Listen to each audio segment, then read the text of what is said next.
Morning, everybody. Good morning, Chair. Good morning.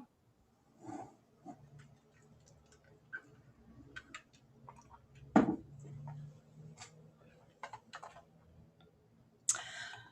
good morning, everybody. Thank you for being here. At this time, we'll call to order the Yamhill County Board of Commissioners formal informal session for June 3rd, 2021.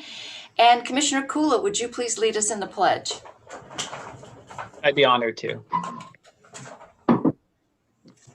I pledge allegiance to the flag of the United States of America and to the republic for which it stands, one nation, under God, indivisible, with liberty and justice for all. Thank you, Chair. Thank you. All righty. Well, again, thank you, everybody, for being here. And thank you to Carrie Hinton for keeping us online, and to Carolina Rook for getting everything in order and those last-minute public comments. To the calendar session, do we have anything to add to our joint calendar at this time? Not that I'm aware of, Chair. Okay, thank you. We'll move on to public comment. We have received public comment, and we always receive them up until the time of the meeting. And so thank you again, Carolina, for getting those to us. And thank you for everybody who took the time to submit a comment. We're on to our work session, which is the review and discussion of the American Rescue Plan Areas of Priority, continued from last week. And Ken, thank you for breaking down those suggested percentages. And I trust everybody's had a chance to look at those and make some recommendations on how you would either reconfigure or go with what has been presented. So I'll open that up for discussion.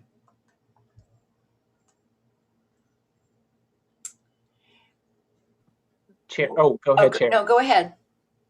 I was going to say that barring some compelling argument from Ken, from County Administrator, I would like to see that percentage shift from revenue loss over to, I think we're calling it economic impact.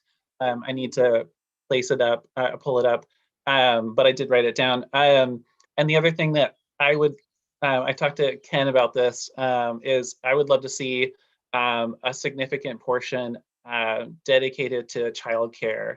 And I know that Chair Starrett, you've reached out to some folks, and I think that Commissioner Bershauer has also talked about childcare work.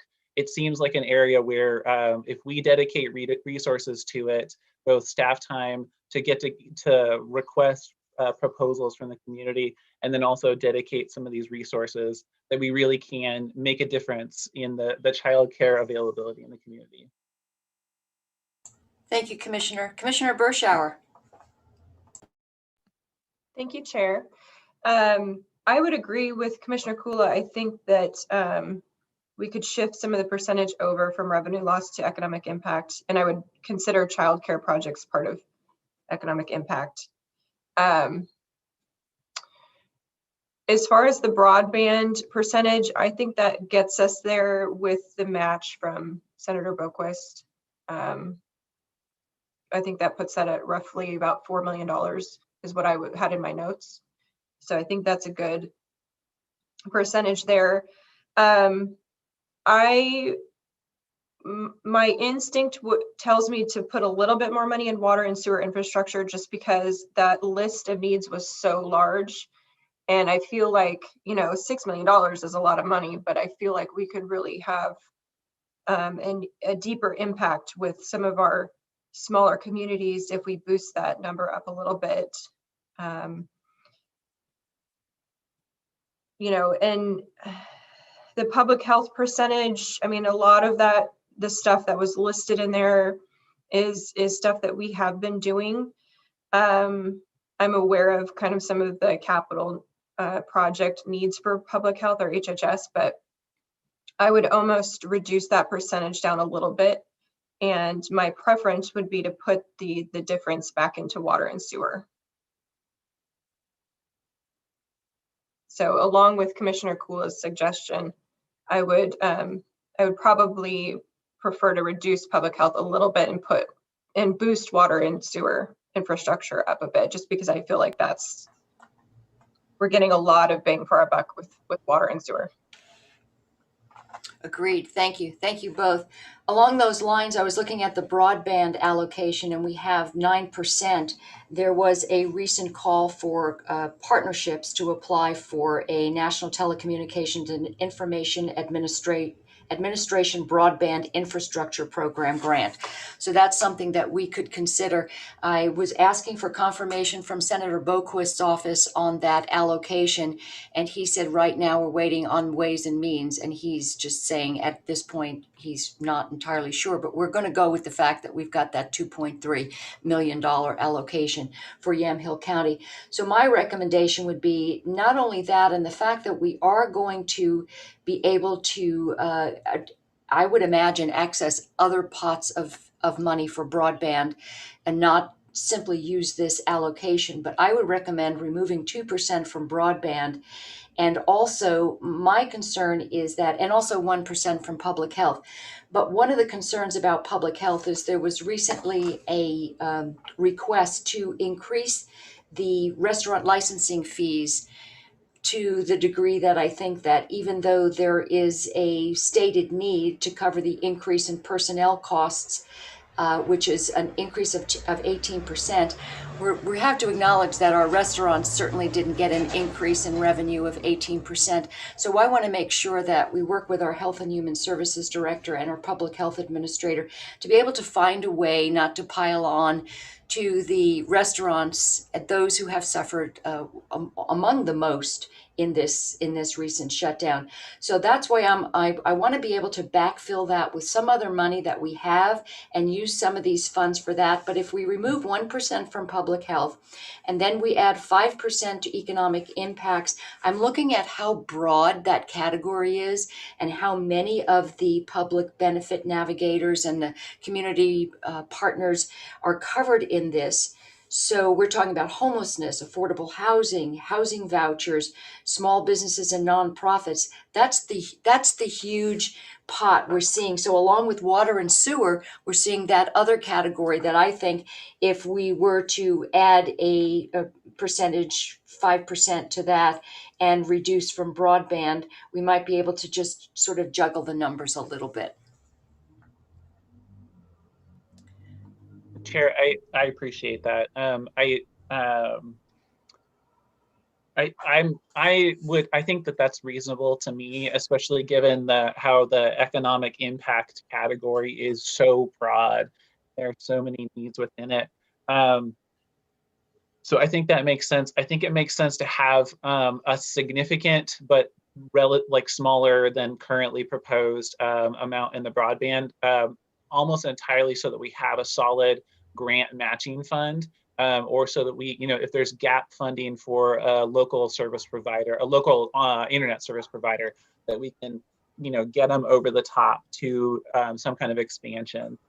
And it's probably a pot of money that we should be very careful with the broadband specifically, so that we use it very effectively, since it is costly to expand and we have this money, that can be used for it. One of the things that I would appreciate before going further, I know that this is a ways down the road, but before we dedicate any money to broadband or to reducing license fees for restaurants, I would really appreciate seeing some information on how that helped restaurants, how that the money that we dispersed in the fall, it was the 144 $10,000 grants, how that money helped people, businesses, restaurants, bars, taverns, tasting rooms, the folks who were gyms, the folks who were closed in that period. It would be really helpful to me to know, was this targeted or blanket spending really effective, and how can we change it to make it more effective? So I realize that that's diverging from our percentages, but I really wanted to remember that, so that when we're looking to allocate more for a certain area that we've already funded, to make sure that it does in fact go to like the best use. Right. But I'm amenable to your proposed percentages. Thank you, Commissioner. Yeah, just a clarification on the restaurant license fee increases. Director Manfred has pointed out that because the county was so far behind in the past, it was sort of an effort to make up. And now but the thing is that the optics of this are, we need to make this up and we need to be able to make this budget whole. But it seems like this is the worst possible time to pile on this particular sector, business sector. So I'd like to find another way around it, even if we have to use some of this money to make them whole in that budget. The other thing is that we didn't get as much of a response to those license reimbursement grants that we thought we would.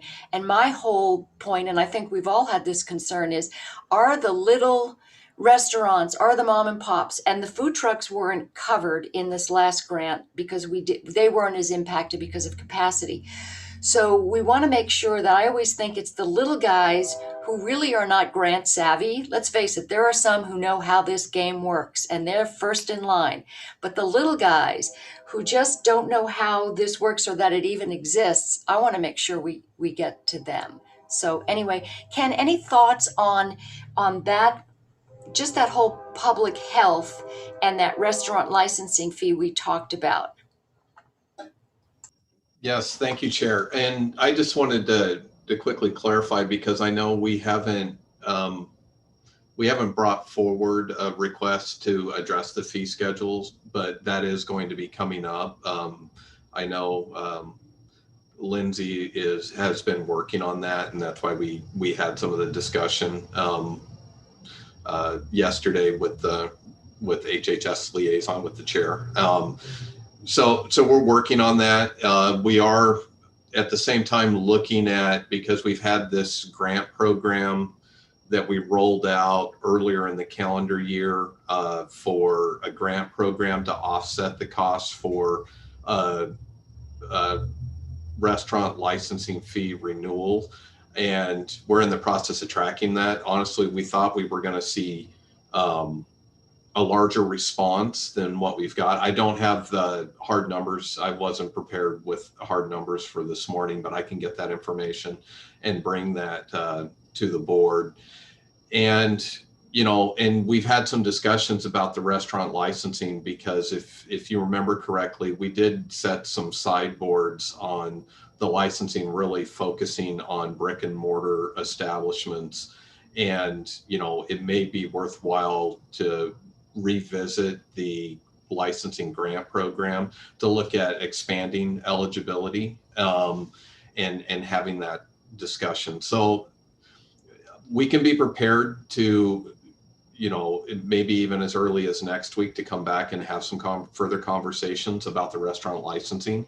And then also I'm anticipating, because I'm not sure, because a program like that, the manner with how we rolled that out as being a grant, it probably falls under that economic impact category more than it does under the public health category. And, a lot of the funds that we did have targeted, for public health, I was really looking at, it's called a public health category, but it's not really specific to public health division. Because if you look at some of the different program areas that qualify, there's behavioral health, and then there's even some internal facilities in response to whether it's HVAC systems, capital improvements that we need to make for social distancing and responding to the pandemic. So there's some other numbers that are in there. At the same time, if I'm hearing, again, the percentages that I plugged into the information that I shared was just a quick estimate to start the conversation, and not necessarily based on, I don't have, I absolutely can see a need for $4.1 million in response to that. So I do think we could reduce that. And I kind of look at whatever the percentages the board sets for each of these categories, that there may be a time that we may need to revisit it, because we may see that there's some additional programs or some more need within a certain category that you may want to further adjust it, you know, like broadband infrastructure. If there's more and more funds available that we're not necessarily needing to use ARPA, and we're not seeing that, but there's a higher demand in economic impact, we could make those adjustments as we're proceeding over the next year or two in the coming months. So depending on what you want to do, I can make an adjustment on the percentages on however the board would like to see it, and we can start, at least it gives us a starting point to start getting into more detail into each of these categories and how much funds we have available. It really helps kind of create some sideboards and kick off some program elements, and especially the economic impact quarter, because there's a lot that is eligible under that category, and that could be everything from grants to you know, just a variety of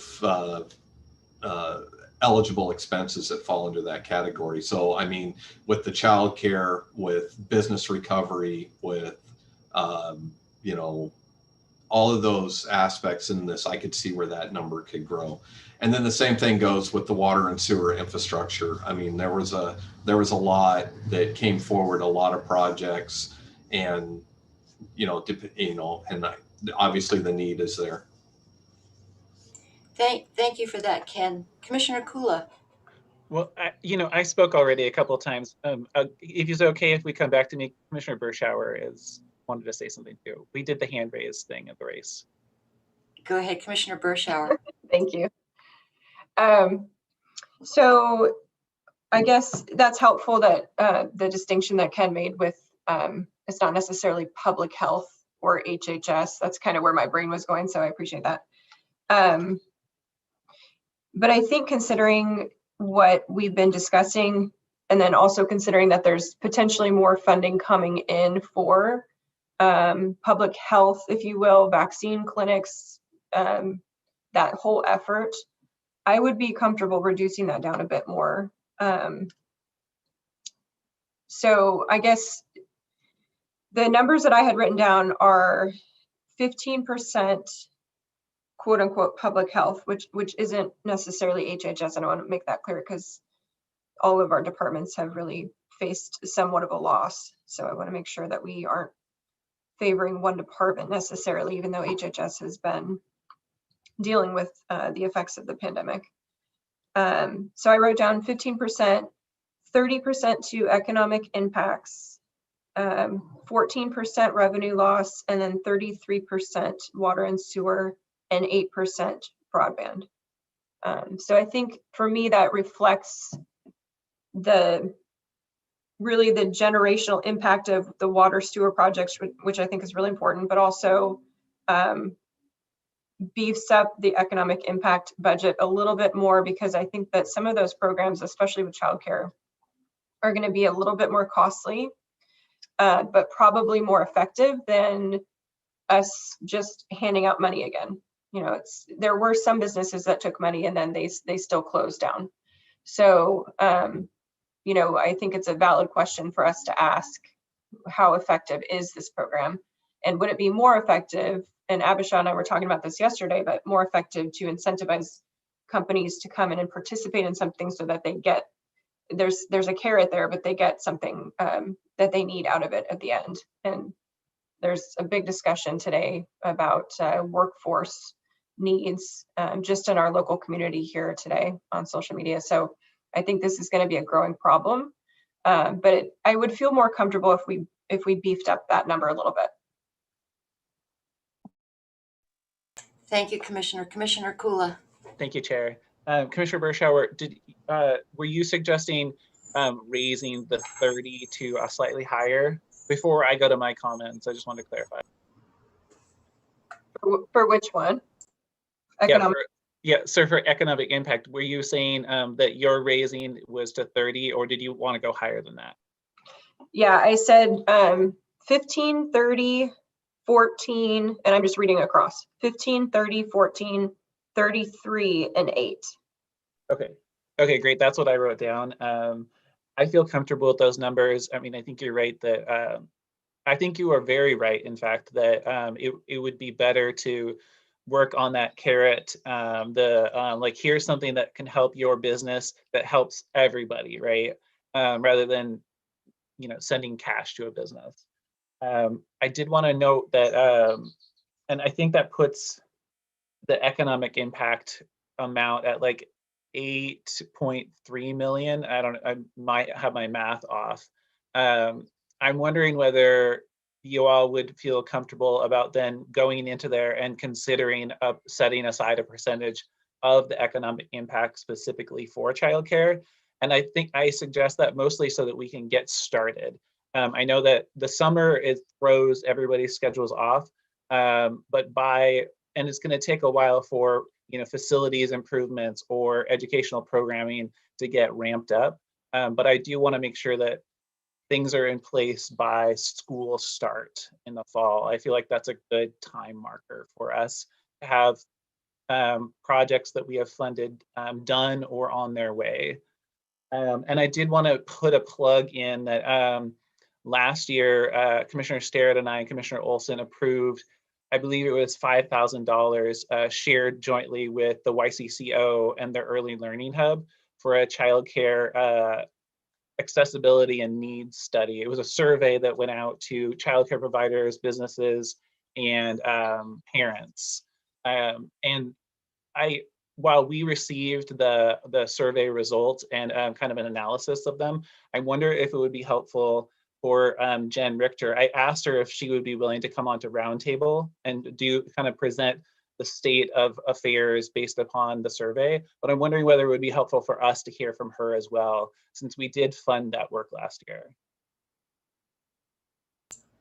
Are you saying today? I am not saying today. Okay, all right. In fact, I think she's busy, but in a future work session, I suspect that we're going to be having these every week. And I think that she would be willing to. I know that she was happy to schedule for next week for round.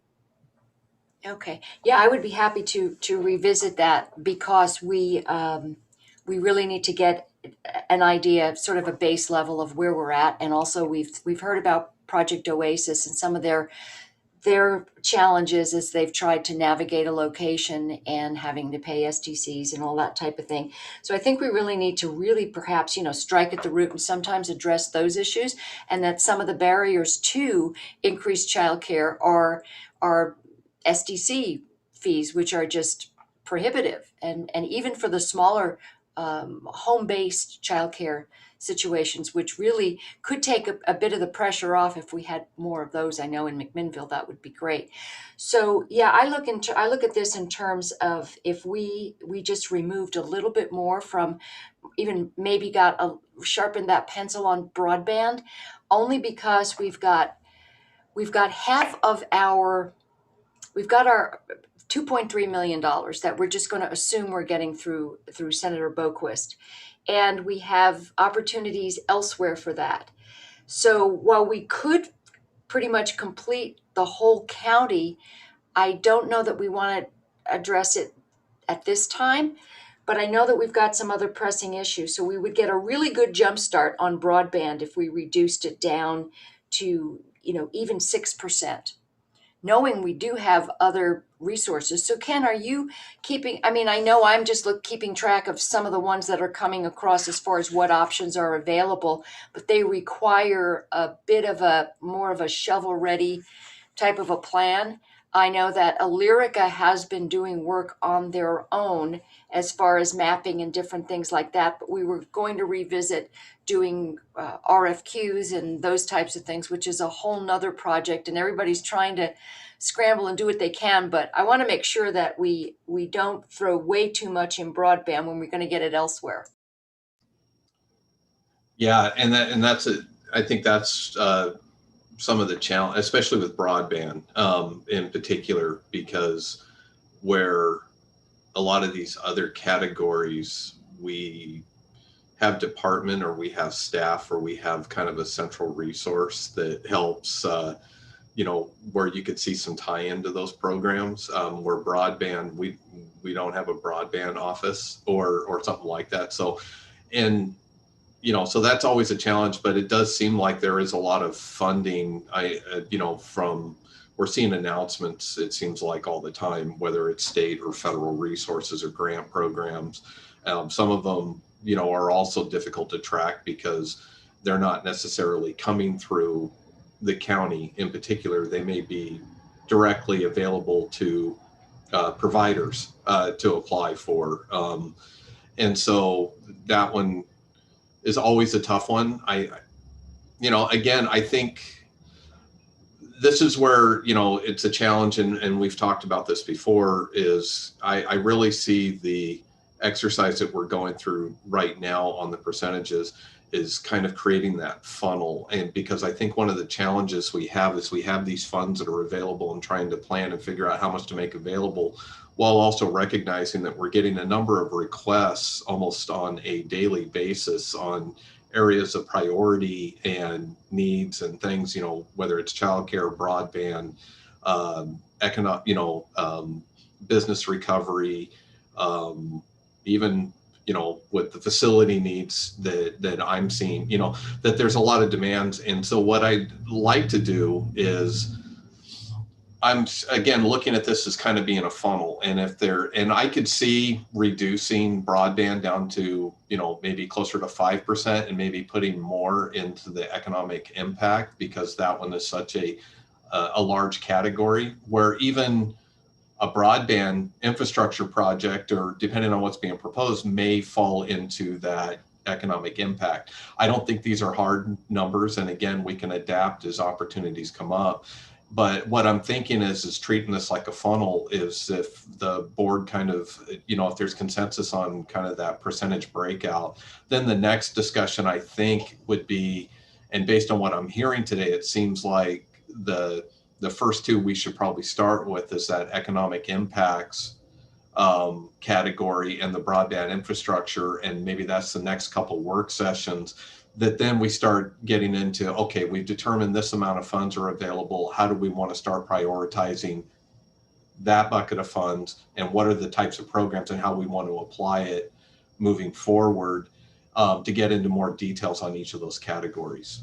I'm just trying to think of a way that we can keep, and then I'm better able to determine what staff resources are needed on the various programs and who's going to be kind of the point person on each of these programs, and who we need to reach out to and have attend a work session and join the discussion, or what may require an RFQ, or, you know, or asking for proposals on, you know, we have this funding available, how we want to make it available, and then start, you know, using the funds to make some investments into these programs.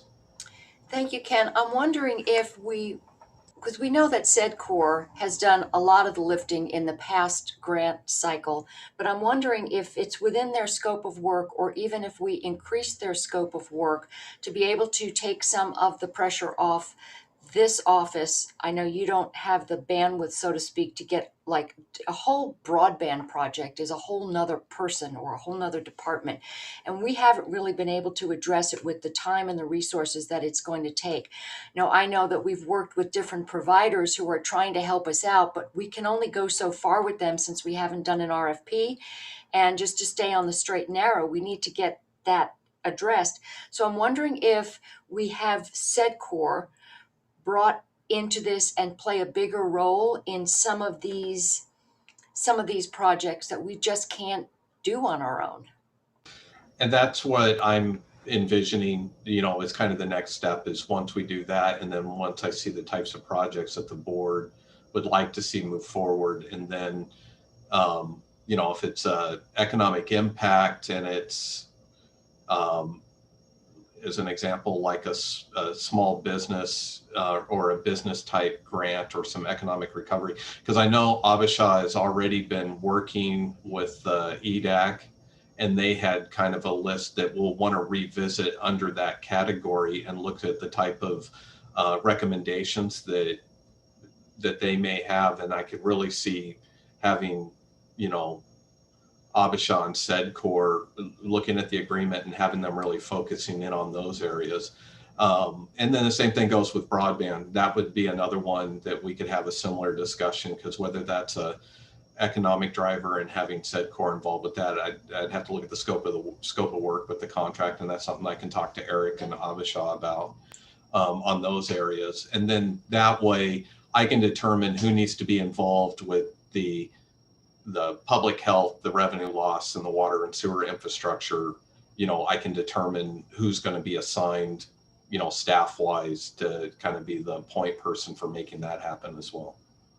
Thank you. Are you looking for hard percentages today, or are you looking for us to share those with you at perhaps during the week so that we can come back with hard numbers?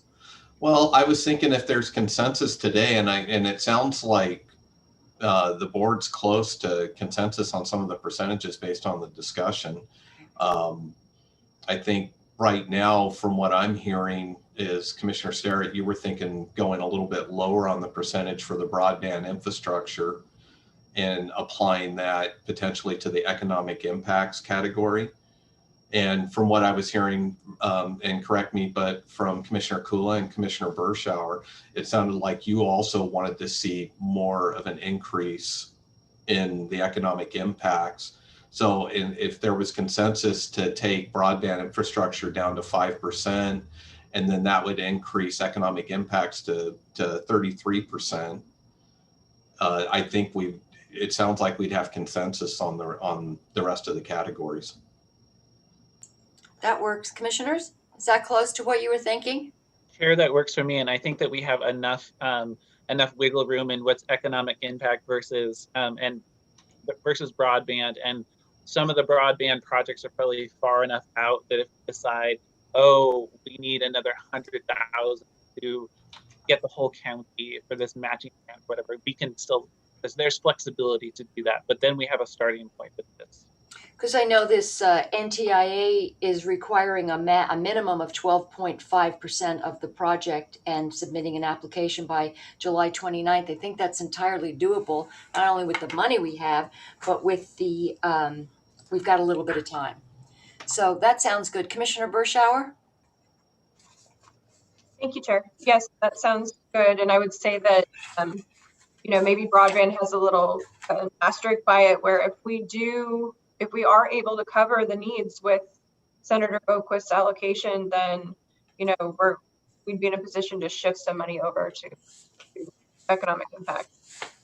The other thing I was thinking about, though, is some of these projects might require more funding, more percentage of their funding this year versus maybe the second year. So we're going to have to look at how to shift that too. But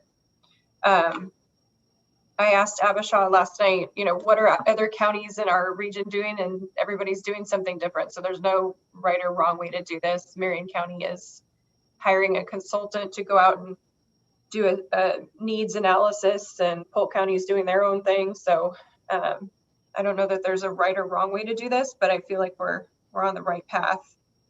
And then Abisha sent some projects over, Ken, last night, if you got that list.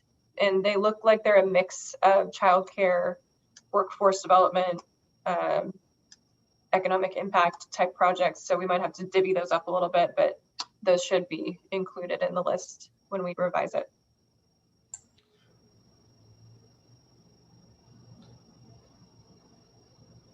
All right. So what I have, we had a quiet moment there. I didn't want to. So what I had for percentages, and I'll share this. I'll update the handout with the percentages so you can see what the numbers look like. So 15% to public health, 33% to economic impact, 14% to revenue loss, 33% to water and sewer infrastructure, and 5% to broadband. And then what I was thinking, if the board is okay with this, the next step is maybe the next work session would be on, depending on how soon you'd want to have that, would be maybe a discussion on economic impacts and get into more detail specific, now that we have a number to kind of work with or start that discussion, and then we can look at the projects that Commissioner Berschauer mentioned that Avishai prepared, and some of the other categories and some of the other projects that were on the other list that others had reached out, and then we can start coming up with a discussion or a plan on how much we want to make available and potential subcategories under that. Sounds good. Commissioner Kula. Thank you, Chair. And thank you, Ken. I wanted to, I didn't see, I think that Chair Sterrett was referring to this this broadband, request for information, I think is what it was called, or notice of funding opportunity, I guess that's what it was.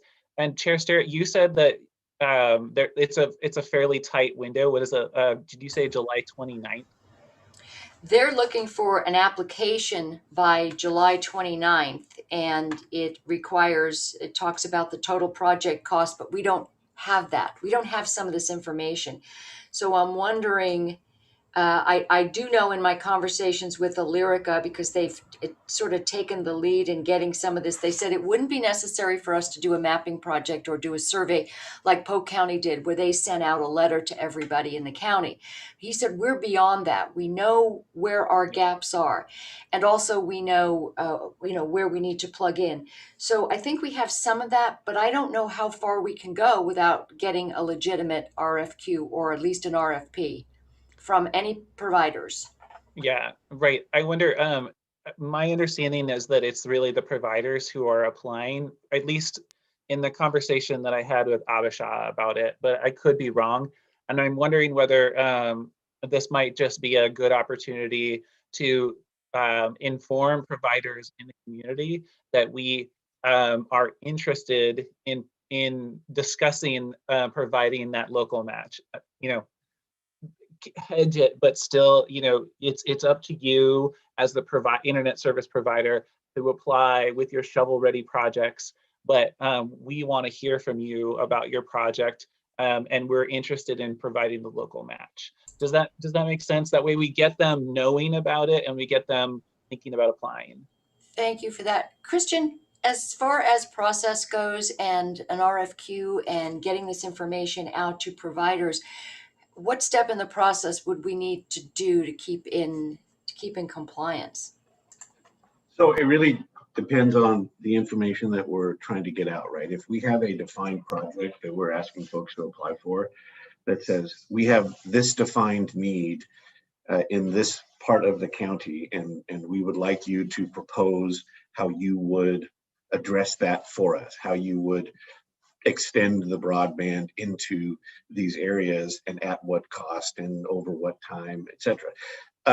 But I'm not sure that that's where we are. I know Illyrica has some information. I don't know if the other providers also have some information. So if we don't have sort of a well-defined scope of work, then maybe we do more like a request for information to say, hey, we have some funding available. Why don't you providers tell us where you think the need is, or what the need in your service area might be, and then we can talk about where or how we might make awards, I think along the lines of what Commissioner Kula is suggesting, to the providers in those areas that they, and maybe Commissioner Sterrett, to your point with Illyrica, where they have identified the need already. So there's a couple of different ways to approach it. If we're looking for information, if we're still in the information gathering stage, then maybe an RFI would be appropriate. If we have a scope of work that we're ready to start receiving, proposals on, so the work can begin, then I think we'd be better served by an RFP. Okay, thank you for that. Chair, the reason why I brought that up is just I want to make sure that if we're laying out our schedule and looking at economic impacts first, that if we have this broadband broadband section of the American Rescue Plan dollars, that we're not ignoring these timely opportunities. Yeah, actually, I was looking at this saying this doesn't give us a whole lot of time, and there are some requirements to go through the broadband office at Business Oregon's email address. So All right, well, that gives us a little bit more information, and as Ken mentioned, these opportunities seem to be coming on a fairly regular basis, so thank you. Commissioner Kula. Sorry, as a follow-up, thank you, Chair. Do we want to, as a board, send out a request for information from service providers kind of as a next step? And I think about that just as that might be a good process for letting them know they were interested. I think that's a great idea. I know that different providers are at different stages of level of interest and also level of commitment. So would that be something that the board would do, or would that be something that comes from Ken or from Christian's office?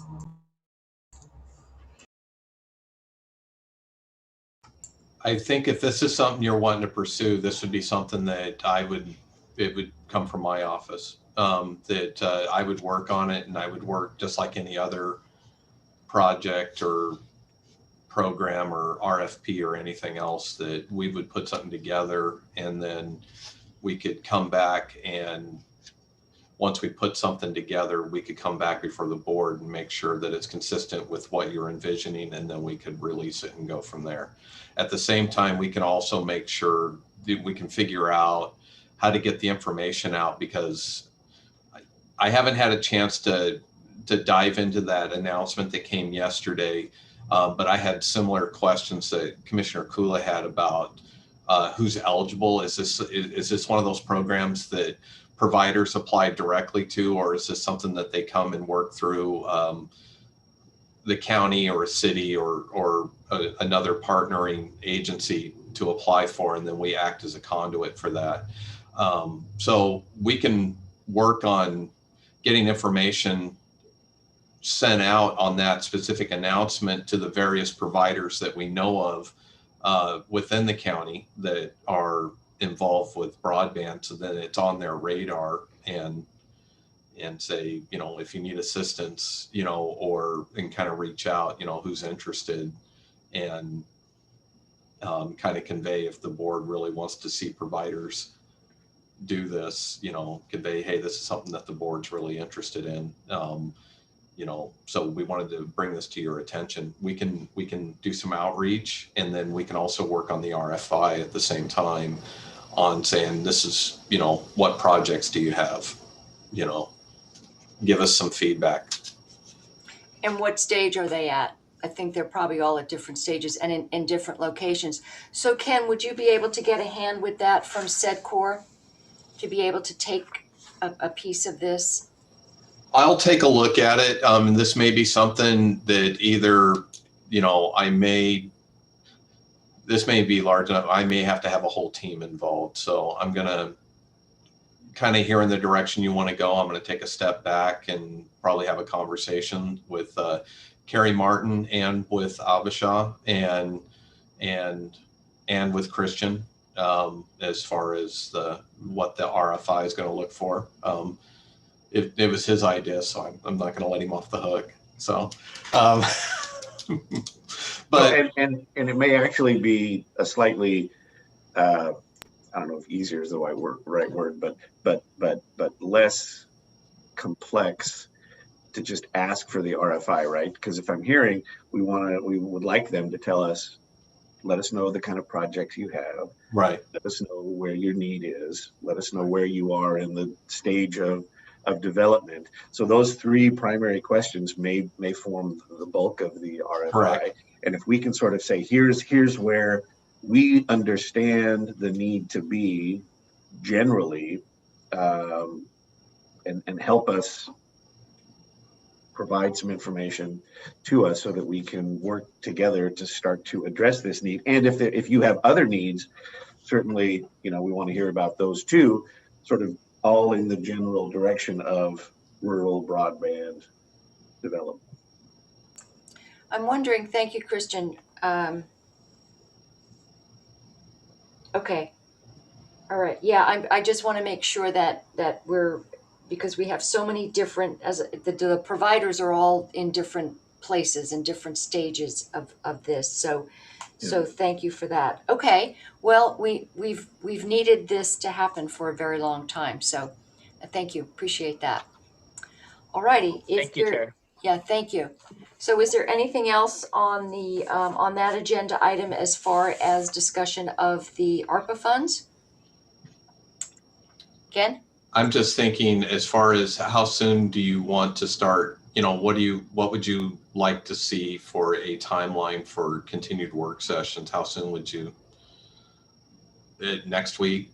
I want to be really careful. On the 17th, it's a very busy agenda with several budget hearings, and I believe we have some land use hearings. And then we have some budget adoption and some year-end things on the 24th. But I would like to keep the conversation going if the board is agreeable, that, we can plan on next Thursday, maybe talking in more detail around the economic impacts. At the same time, we'll work, not necessarily be ready to come back on a broadband in next week, but maybe focus the discussion on the economic impact section and having maybe a more detailed discussion on what you envision, what that's going to look like for the various subcategories under that, and what types of programs we want to roll out.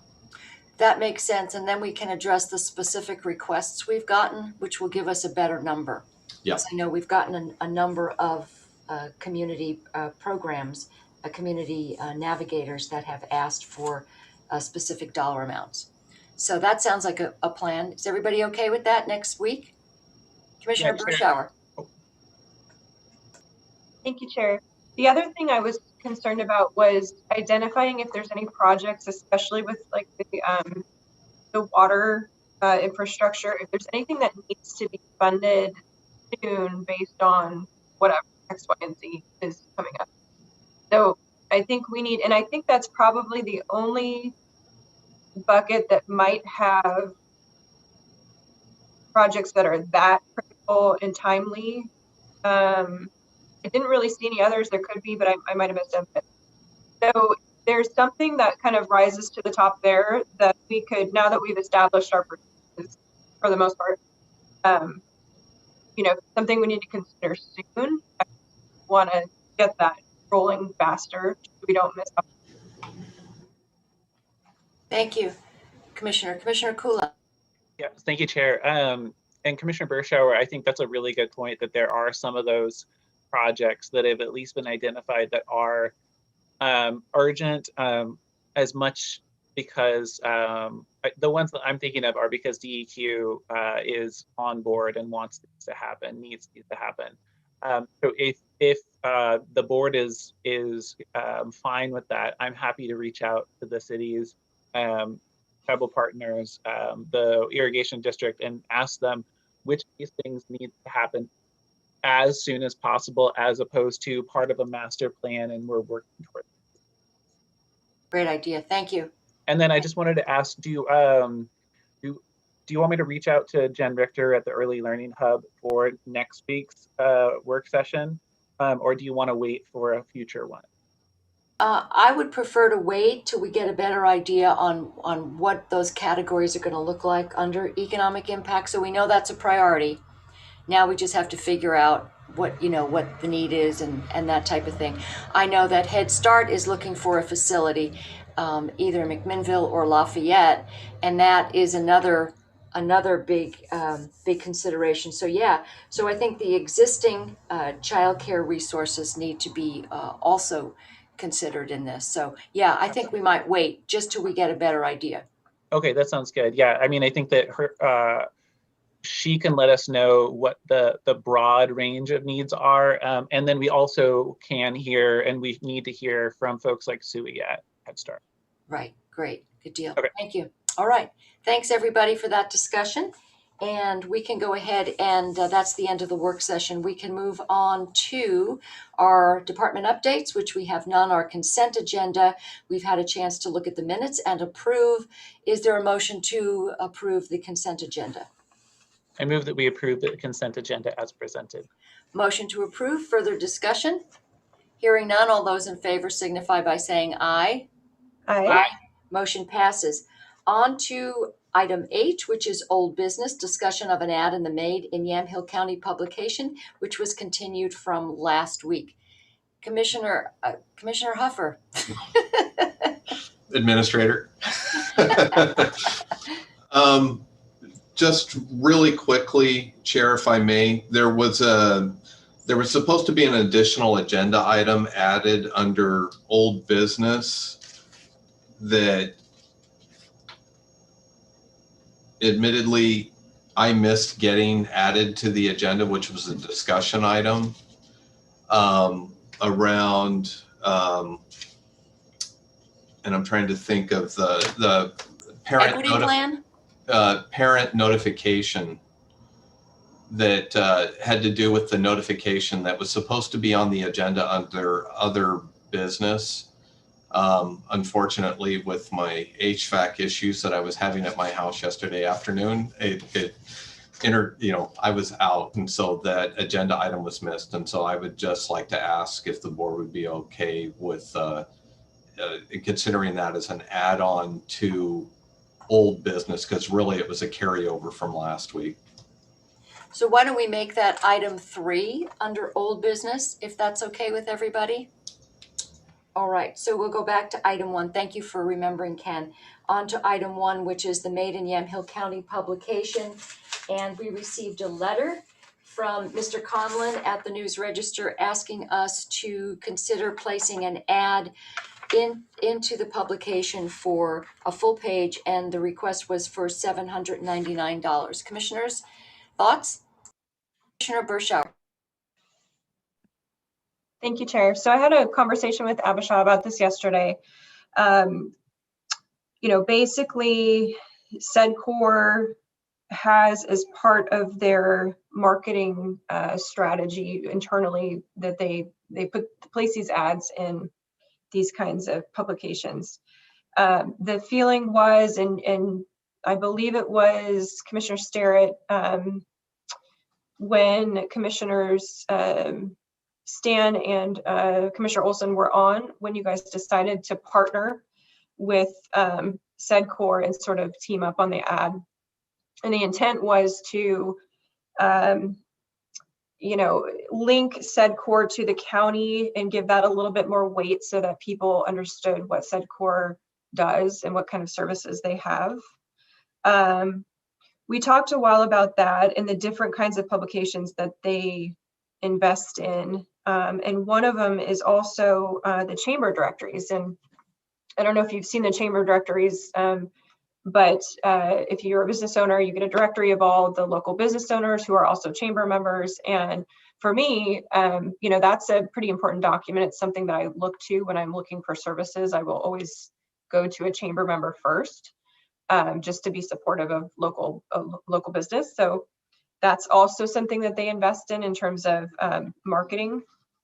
And then we also talked about online digital marketing strategy as well, and maybe trying to reach folks in a different way. A lot of people are online now, they're not getting the paper. So, I think my feeling is that, and I went back and looked at the ads because I actually saved that publication from last year. I went back and looked at the ads, and the ads were really just, it was a page of the commissioners, right? Your faces and, how great Yamhill County is. And then there was, what SEDCOR does in general and some links. I'm not sure I feel like that's a fantastic value for our businesses. I just, I don't really think that promoting us is really, we're not really getting much for our businesses out of that. I am much more excited about the process to try and reach businesses that did not have access to the business grants and some of the things that SEDCOR did last year. We know that minority-owned businesses were kind of shut out of that process just because it was so fast. We didn't have the ability to reach a lot of people. Rural businesses, same thing. So for me, I just feel like if we're going to spend money doing this stuff, I really want to do things that increase access to these services and have some, just some proof that it actually worked, that we're actually supporting these folks. So that's my heartburn over doing this. It's great to promote Yamhill County, but again, this is more of an industry publication. And so you're kind of you know, speaking to the choir, and it's just, I would rather spend the money on something that, you know, provides a very direct link to the services that we're trying to get out there to help folks. So that's my opinion on this. I would. Thank you, Commissioner. Commissioner Kula, thoughts? Oh, that was helpful, Commissioner Bersha. Oh, thank you, Chair. That's helpful to hear both the SEDCOR strategy and your own thoughts about this particular publication. Did you want to go further with the chamber directory? I mean, I know that we're members of the chambers, but is that a resource that you think would be helpful for us to? I know that at least the Chehalis Valley Chamber invites advertisements within their chamber directory. Yeah, and I think that Abisha said that they tend to get more response from the chamber directories, but she said they get the most response from when they go to the greeters. I think it's Friday morning greeters for Mac, at least. I'm not sure what Chehalis is, but that's where you have that direct interaction. That's where she gets the most, you know, direct access and questions coming at her, and how can I help, or how can you help me? So, you know, for me, it's just, we saw the holes and the gaps of what happened last year in terms of getting those grants out to businesses and having folks access what we were trying to help with. So I think for me, I would rather save the money and spend it on something that, you know, that is targeted and focused on maybe the sectors of industries that we missed last time, that the folks that didn't have direct access. So, you know, if we want to partner on chamber directories going forward, I don't think it's a bad idea. I think Chehalis is actually coming forward right now. They have the request in front of them, so that would be, you know, fairly soon. Yeah. But if SEDCOR does something else in terms of advertising for businesses to access their services to sort of fill in some of those gaps from last year, I think that would be worth partnering with them as well in the future. Thank you, Commissioner. Commissioner Kula, your thoughts on this request? Yeah, thank you, Commissioner Bershauer. That was helpful. Do you think, I just want to go back because you were talking about the gaps within the businesses. You know, some of them were very broad. You know, any business it was open to. The one in the late fall was really, we directed it almost exclusively at those businesses that were severely curtailed or were shut down for indoor or shut down completely due to the governor's mandates. And so I'm wondering whether, since we're talking about advertisements or getting word out through some sources and through some networks, whether you have a particular area that you'd like to see a focus on, or are you proposing that we just don't do any advertisement? I'm sorry that this isn't specific to the News Register's proposal that we put an ad in, but it seems like a good conversation to have nevertheless. Yeah, and I just don't, I don't know that we have really a marketing strategy for the county. That's not what I'm trying to, you know, suggest that we create. But if I think that there's different ways that we could be marketing these services, especially in a digital world, you know, with digital media these days, there's some things we could do. And the way I received this publication last year was just as an insert in my paper. So I get the physical paper, and that's how it came. And you know, they're distributed to certain industry folks that are already part of the network. But again, that's sort of preaching to the choir. I just feel like if we're going to spend money on marketing SEDCOR and the services and the things that we have available to help people, maybe we can get a little bit more creative in that. Because to Commissioner Sterrett's point earlier, it's the little guys who don't know what they don't know, right?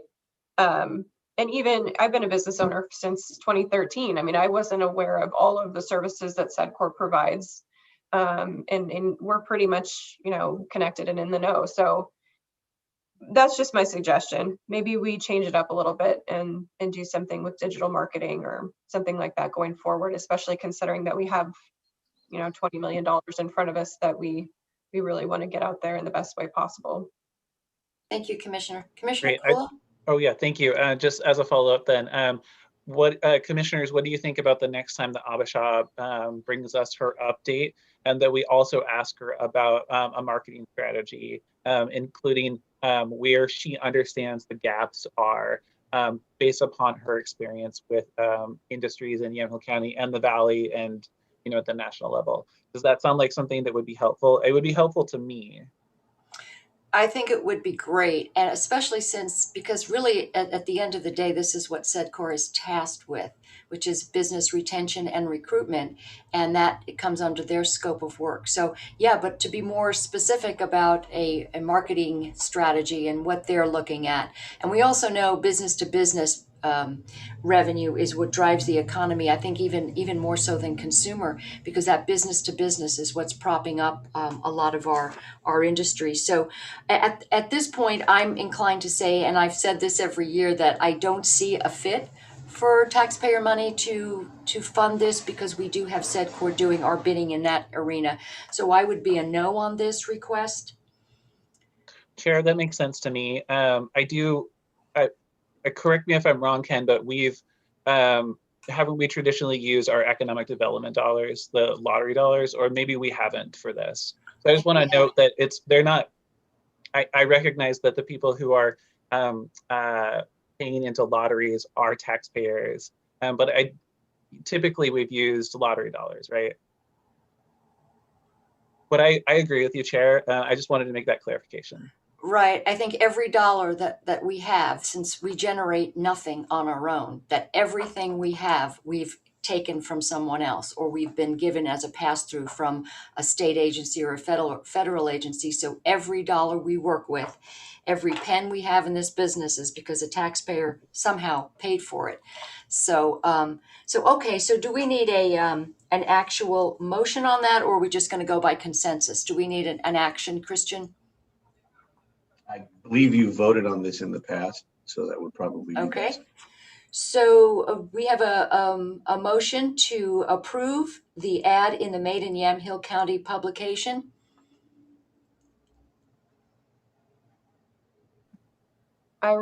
Chair, I can make the motion so we can vote. So I move that we approve item H1. Okay, further discussion, hearing none. All those in favor signify by saying aye. All those opposed, same sign. Aye. Aye. The motion fails. Thank you. We'll move on to item H2, which is consideration of approval and authorizing the county administrator to sign grant agreement number 2636 between Yamhill County and the state of Oregon Department of Administrative Services for the disbursement of coronavirus relief and the Economic Security Act, the CARES Act funds in the not to exceed amount of $645,860.64 retroactive to March 1st, 2020 through December 31st, 2021, and that is continued from last week. Ken? I'm sorry, I'm switching gears here. Oh, and just a quick follow-up to the last agenda item, that Abisha is scheduled to give a quarterly update on the 24th. So she'll, we can give her a heads up about having a discussion about the marketing strategy that the board talked about. And we can talk more about that on the 24th. So as far as, my apologies, I'm trying to find I have so many documents open, I've lost it. So where we left off is, again, I received a proposed grant agreement from the state, from DAS, for the additional funds, and the copy of the agreement's in the packet. And the board had questions about the scope of the agreement and what the funds would be used for. And I'm also hoping that Carrie, I know Lindsay, Director Manfred's in the the other room, and I'd like to go ahead and have her join the discussion too, in case there's question. Here comes Lindsay. Thank you, Carrie. Thanks, Carrie. So we talked about the scope of work, and there's some elements attached to that includes an equity plan for vaccinations, and there's also an attestation requirement to get the full release of the funds. By executing the agreement, they'll release half of the funds to the county to be used, and then the state would retain the other half until we complete the required equity plan and the attestation document, which in turn would be due in August and to be submitted to the state. So I understand the board has questions about the next step. We held this over till this week to give some time to take a look at the agreement and then be able to have a discussion today about any questions that the commissioners may have about the program. Thank you, commissioners. And thank you, Director Manfred, for being with us today. Does anybody want to start? Commissioner Berschauer, go ahead. Thank you, Chair. I guess I'll kick it off. So this is the agreement that is, somewhat controversial, and we've exchanged some emails on this, but the concern is that there is language in this particular contract that would require us to spend money on incentives, or what we're calling incentives for vaccinations. And I think the majority of us have kind of expressed some concern about that in the past. And so the other piece to this is the access. How do we increase access? And those conversations we've had for months in terms of how do you get to, maybe elderly folks that don't have transportation and access. And so those are all very valid concerns.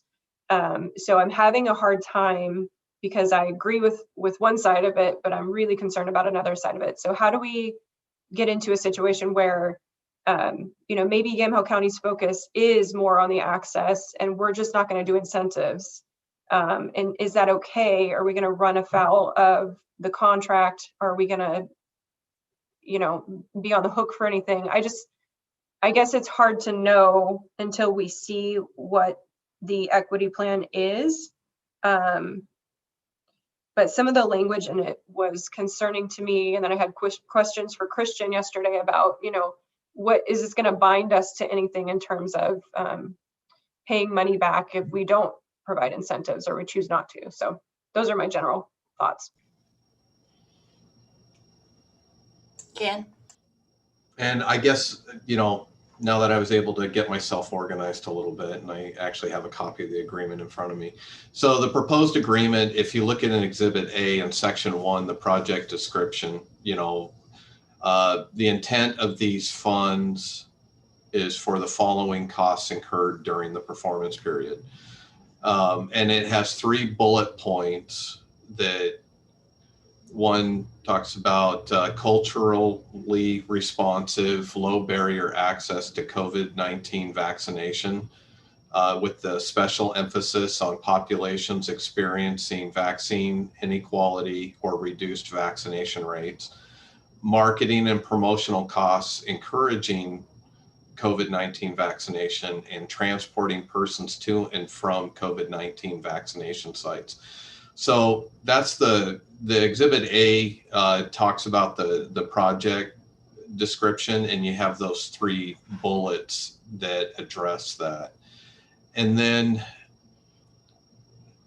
if you look at, and if you get down into Exhibit, I believe it's E, there is the equity plan submission guidance that has essentially the questions and,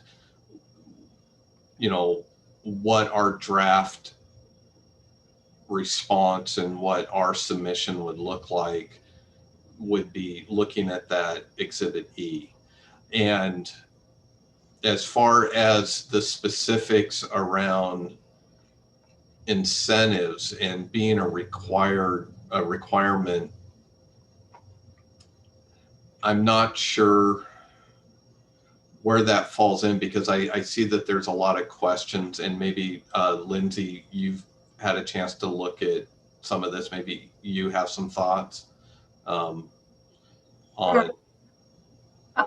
As I'm looking through the agreement, I don't see anything that would bind us to monetary incentives, in the form of gift cards and things like we've discussed don't feel relevant or something that we want to pursue. So, certainly, Christian, if you've reviewed the contract, you should definitely weigh in on that. But in my review, I don't see anything that would require us to use the funding for that specifically.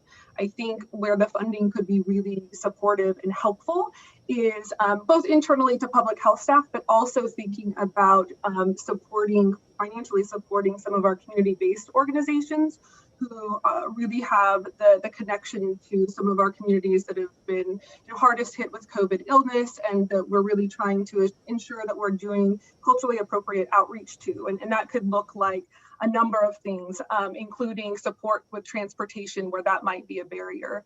I think the other piece, if I'm understanding this contract and the timeline correctly, is that some of the funding can be used to support staff time in completing the equity plan.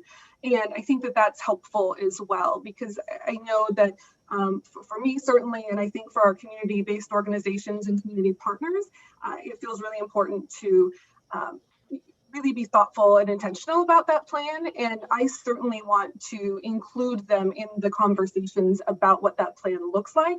And I think that can be really hard for some of our small community-based organizations if they don't have some financial support to help them with staffing and things like that, so that they can be included in that process. And so those are the things that feel really important to me, and that I think would be a big value add if we were to accept the funds and think about how we can use them.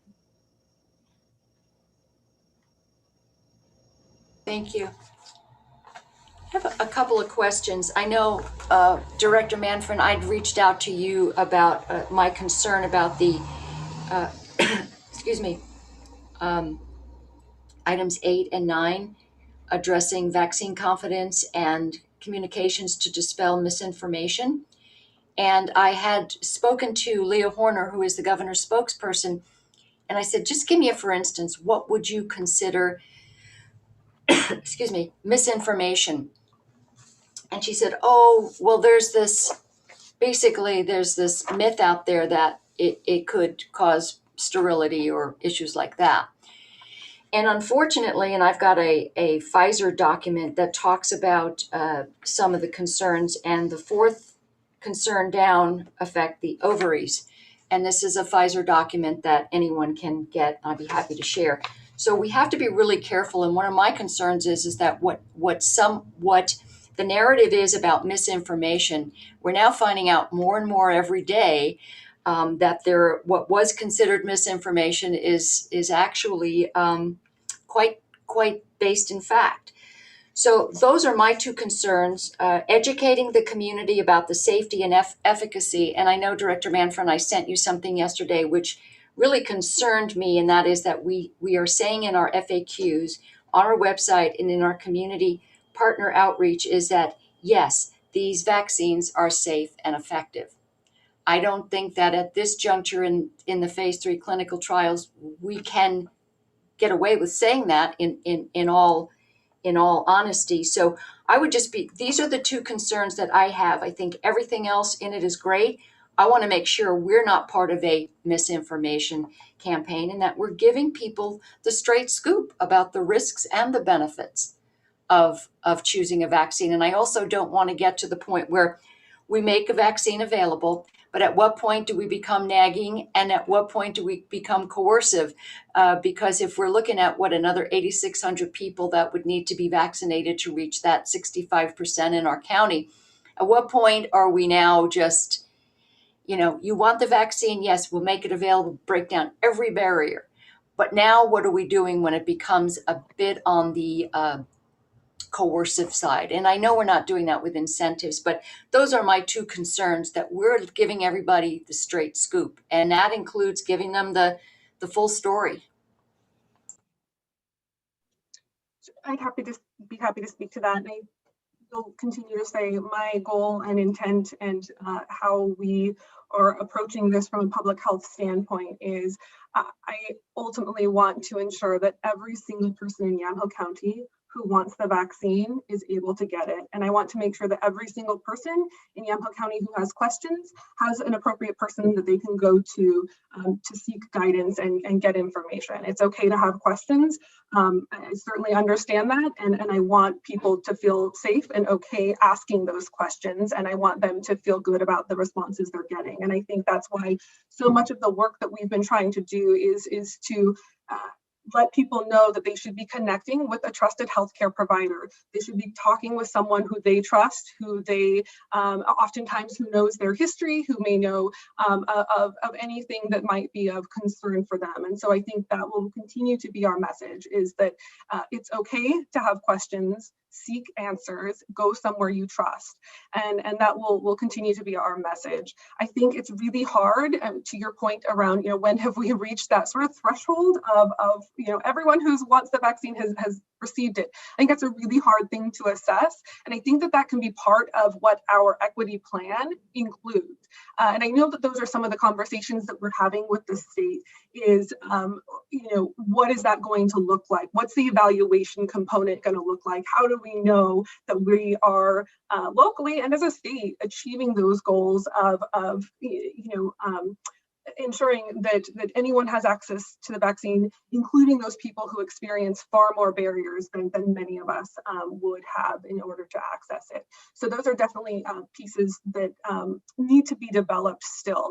How do we assess that? And it's definitely a conversation that we're having. And I think that it would be worthwhile for us to not only have that conversation with the state, but have that conversation locally and include our community-based organizations, include local leaders, so that we feel confident that what we're doing in Yamhill County is working, and that we feel confident that we have a sense of when we've reached that sort of measure, if you will, knowing that there's lots of fluctuation. I think that we've seen this over time where someone may not want the vaccine now, but that doesn't mean that in 2 weeks, 4 weeks, 6 months, they may want it. And so it may be a bit of a process that is sort of iterative, meaning we go through it and it might change over time. So I think that's an important piece to recognize. As far as information and the legitimacy of the scientific information that's going out there, I feel confident in the information that's given to people in vaccine clinics. The emergency use authorization documents themselves, list out potential complications that can happen of the vaccine. We ask questions of people to ensure that they don't have what we would consider a contraindication. And when they have something that may not be a contraindication, but may be an area of precaution, we have a deeper conversation with them. And an example is, one of the questions on the questionnaire people complete before we give them the vaccine is, are you breastfeeding? And if the answer is yes, the person can certainly still get that vaccine. And we also had that conversation to let them know it hasn't really been tested in that large group of people. So we let them know that information up front, and then they get to make the decision of I'm still getting it or I'm not. And if they are not sure, we send them to their obstetrician or midwife or prenatal provider, whoever there is, and said, well, I think it would be a good idea for you to have more conversation with them. And so I think the information that they're getting is quite comprehensive, and the emergency use authorization form is multiple pages with lots of detailed information, including where they're at with the FDA approval process, including that it's an emergency use authorization, and it goes through those things that could happen. And for example, with the Johnson & Johnson vaccine, right, it includes the risk around the blood clots, even though those blood clots were seen in a very small percentage of individuals who received that vaccine. That's still in there because we want to ensure that people have that entire breadth of information before they make their decision. Thank you for that, Director Manfred. Commissioner Kula. Thank you, Chair, and thank you, Director Mann, for answering our questions and for presenting this to us. On the going back to your comments about the ones about supporting your community-based organization partners, and then also about the ongoing iterative process of have we made the vaccine accessible to people in communities for whom it's really challenging. Miriam Vargas Corona presented kind of an update to the roundtable from UNIDO's Bridging Communities perspective. And she informed us of the large popularity, of those, the clinics that they've been helping organize, which are essentially a fiesta on a weekend where people can come, where they don't have to worry about losing time from work in order to get vaccinated. And so she had made it clear that those are still a very popular way of accessing vaccines for folks who have a higher, immigrants have a higher burden of the disease and the virus and have still a lower rate. So I was encouraged to hear her experience. And if some of this money goes to helping support that activity, I'm very supportive of that. And thank you for presenting it the way you have. Thank you, Commissioner. Commissioner Berschauer. Thank you, Chair. The two parts that I struggle with, and we can't control the language of what is in these documents, but we can control how we respond and what we submit. And I really want to emphasize that with any vaccine, informed consent is top priority as well as choice for me. So the language that's in here that talks about vaccine hesitancy, you know, it's unfortunate, but when it comes down to it, this is a choice. It's not a choice that we as a county should be coercing anybody into or manipulating them into. I mean, I just cringe when I look at the Benton County headlines because they're giving away, you know, AirPods and iPhones and all this stuff to kids because they're getting vaccines. There's a line that I think is appropriate and inappropriate, and that crosses the line. So I want to be careful that if we agree to submit this application, that it is very clear that we feel this is a choice, and that you know, access to certain populations who have been somewhat restricted from getting the vaccine is going to be our focus. That's fine. We are going to have a very healthy engagement, as you just described, with those particular folks who want the vaccine, and our materials are going to be balanced in terms of what the risks are and the benefits are, and clear that this is still only an emergency authorized medical the word's escaping me, medical vaccine, if you will. It's not an FDA approved vaccine, is what I'm trying to say. But that's really my concern, and make sure that none of the language implies that we intend to provide incentives, because I just don't. I think that is unethical, and we've stated that before. It's unfortunate that we're in a position where this is sort of being dangled above us in terms of getting our county open and our businesses back open. I reject the whole concept, frankly, but you know, I'm certainly not. I'm not going to stand in the way of increasing access so long as people have informed consent and they know they have a choice. So for me, it's hard for me to offer much else in terms of thoughts until we see the actual the equity plan. And I didn't see it in there. Maybe I missed it, but it sounds like you're still drafting it. Okay. Well, and just a reminder on the process, because what this grant agreement, and just like Director Manfred referred to, it does seem like that these funds are available to help prepare the equity plan and the response to the request. So as far as process goes, if the board approves moving forward with entering into this DOS agreement, then the next step would be you know, of course, the release of the funds, we'd enter into the agreement, we'd determine on prioritizing where the funds are going to be used. And then the board would next, at a point in the coming weeks, would then have an opportunity to review initial drafts of the equity plan, and then would take action potentially on that plan.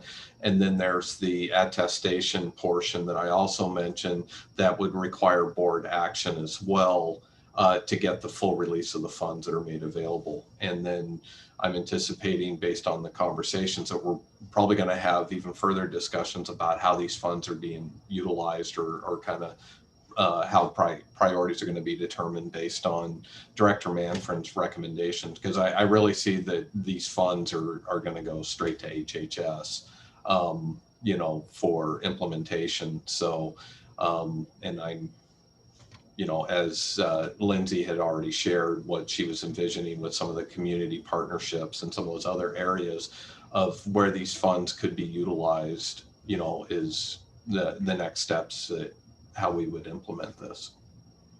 Thank you. And I appreciate the work that went into the initial iteration of this. And I also appreciate how quick you've been, Director Manfred, to pivot and to address everybody's concerns, because everybody's coming at you with a different perspective. Do it this way. Don't do it this way. You're wrong. You're right. You did it wrong. You did it right. It's never good enough. But I want to thank you for what you and your team have done.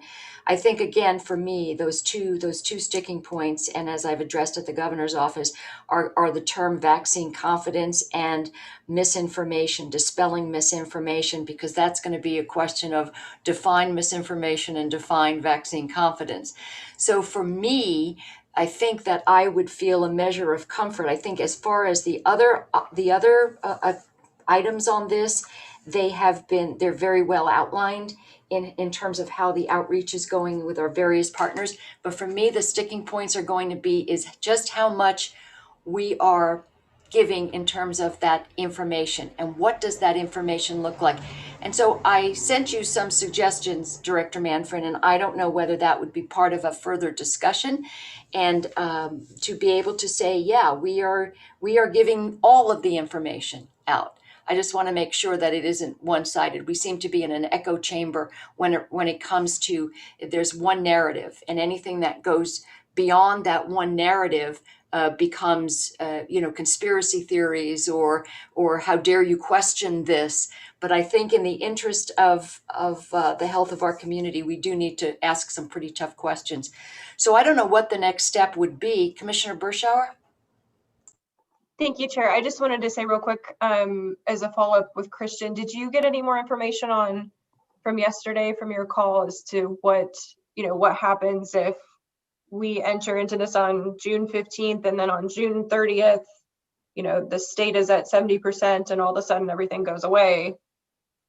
Is there any thoughts on how this contract would play out?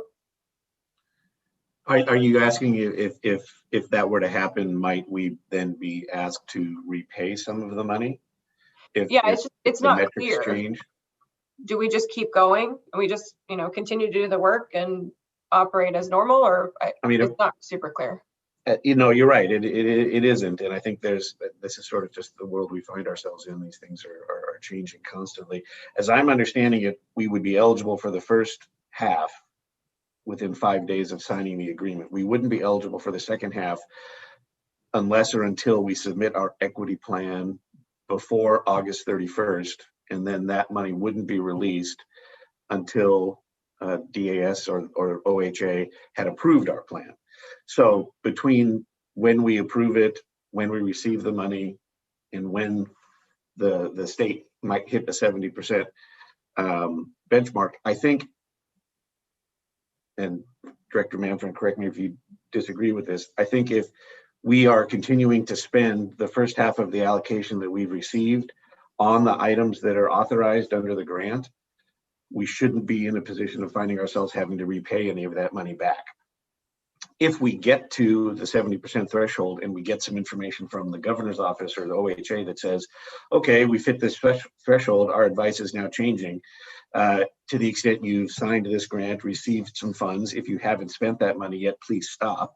because we'd like to repurpose that money and use it somewhere else, then we could certainly do that, barring some sort of, unintentional or unrecognized change in approach that we aren't aware of yet. As long as we're spending the money on the authorized items and areas, I don't see this being much different than any other grant we spend. As long as we are spending the money within the parameters, I wouldn't expect us to have to repay it.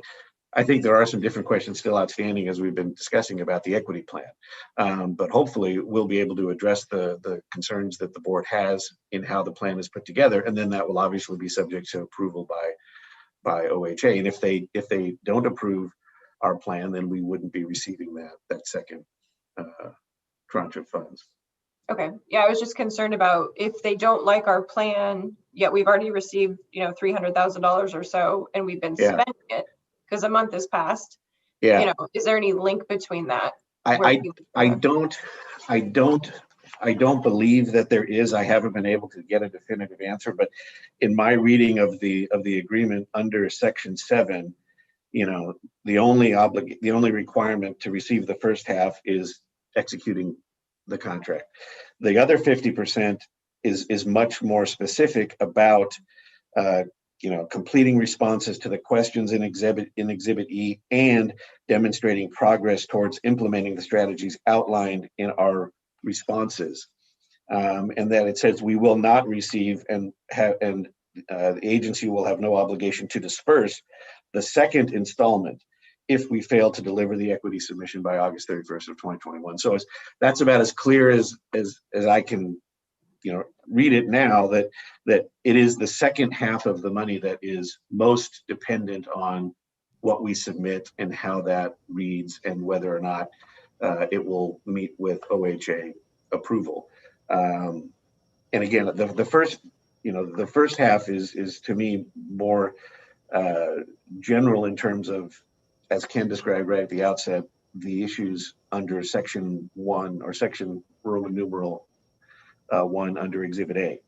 As long as we're spending it in those areas, and then under Section 3, our reporting requirements will presumably outline in greater detail exactly where that money's been going. I wouldn't expect that we would have any issues from the state. Lindsay, do you have, or Director Manfred, do you have something? Do you see it differently?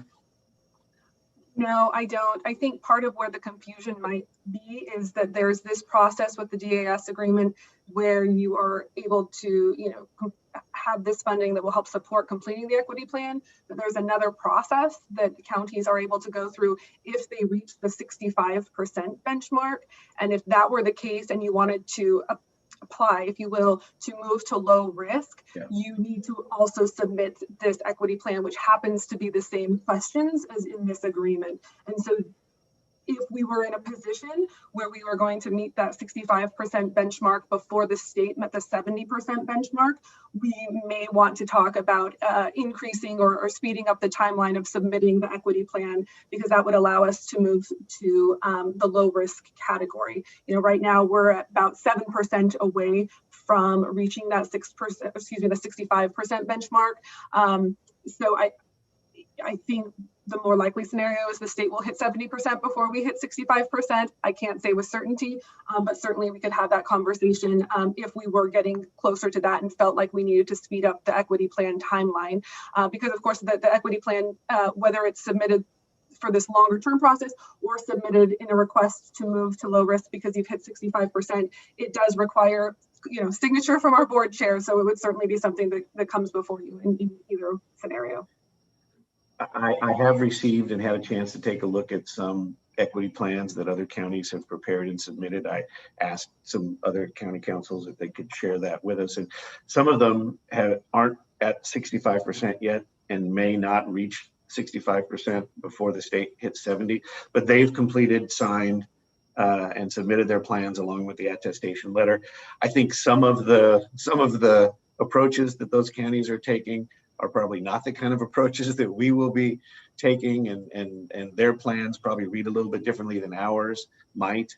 But yes, that is something I think that we can still work on over the next days and weeks, depending on how much more time we think we're going to want to take before we submit our plan, depending on where the numbers are and the percentages.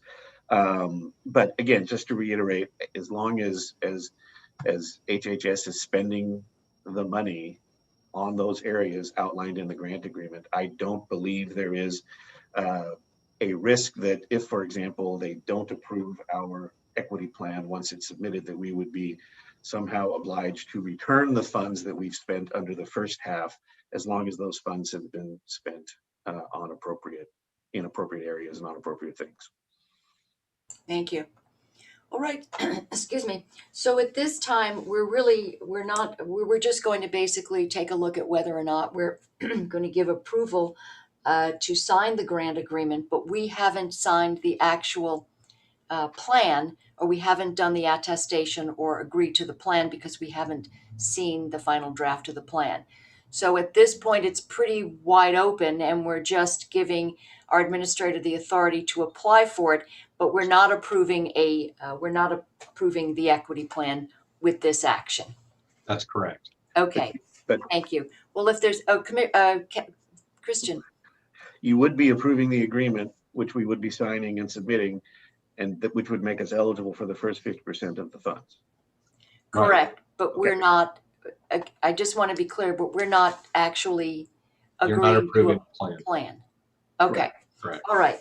So then I will, if there's nothing else, I'll go ahead and make a motion on item H2 to the consideration of approval and authorizing the county administrator to sign grant agreement 2636 between Yamhill County and the State of Oregon Department of Administrative Services for the disbursement of Coronavirus Relief and Economic Security Act CARES funds, not to exceed amount of $645,860.64, retroactive to March 1st, 2020 through December 31, 2021.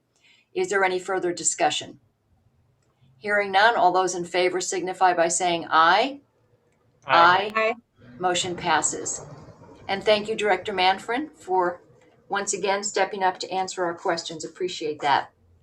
Okay, we'll move on to now what we're calling item H3, which is the parental notification, I guess we're calling it notification at this point, item that we discussed last week. Commissioner Berschauer. Thank you, Chair. So we've been having a discussion on potentially having the county be in the position where they would voluntarily provide notification to parents and guardians if minors 15 to 17 come into a county clinic or a county sponsored event and receive a COVID vaccination. So there's been a lot of back and forth on, whether or not we can do that. And if we did, what does it look like? And I think Christian or Director Manfred can maybe speak a little bit more to the details, but it sounds like we've come to the conclusion that it's a possibility. So I'll let you guys take it away. And maybe, if I may, because Director Manfred, maybe you want to talk about specifically, your conversations with Dr. Koenig, and maybe talk about what the framework of a proposal would look like, if you wanted to go ahead and just share that. Sure, be happy to. And I have had these conversations with Dr. Koenig, and so the things that I'm sharing are also in line with his thinking and what he thinks is okay for us to proceed with as far as being our public health officer.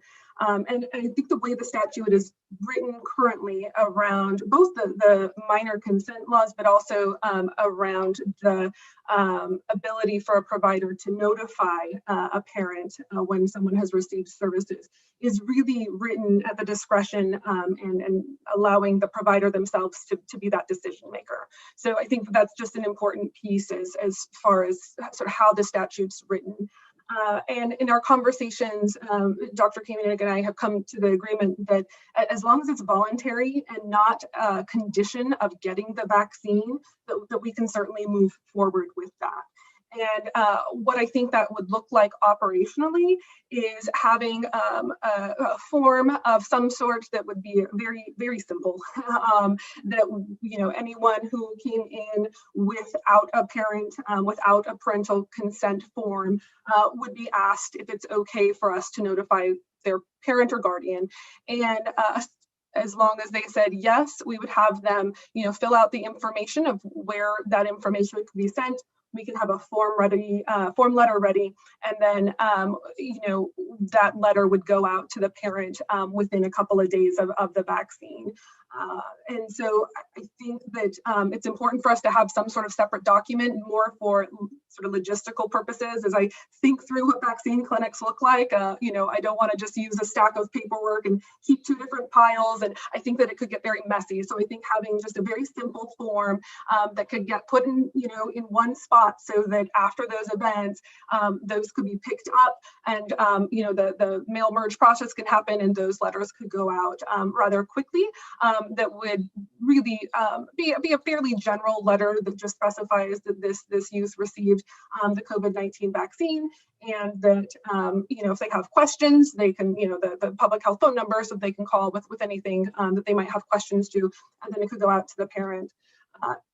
You know, I think it will take some resource, of course, at the event and then afterward, but I think it is certainly something that would be manageable, again, as long as it's voluntary and not a condition of getting the vaccine itself.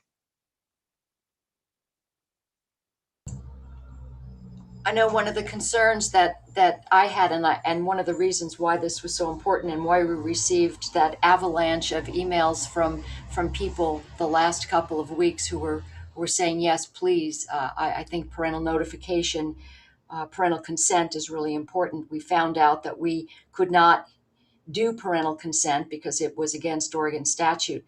But I think that when you're looking at a parent knowing if a child were to have an adverse event and not knowing that they had received a vaccine, that to me was really critical, especially since we're seeing, you know, some more of them.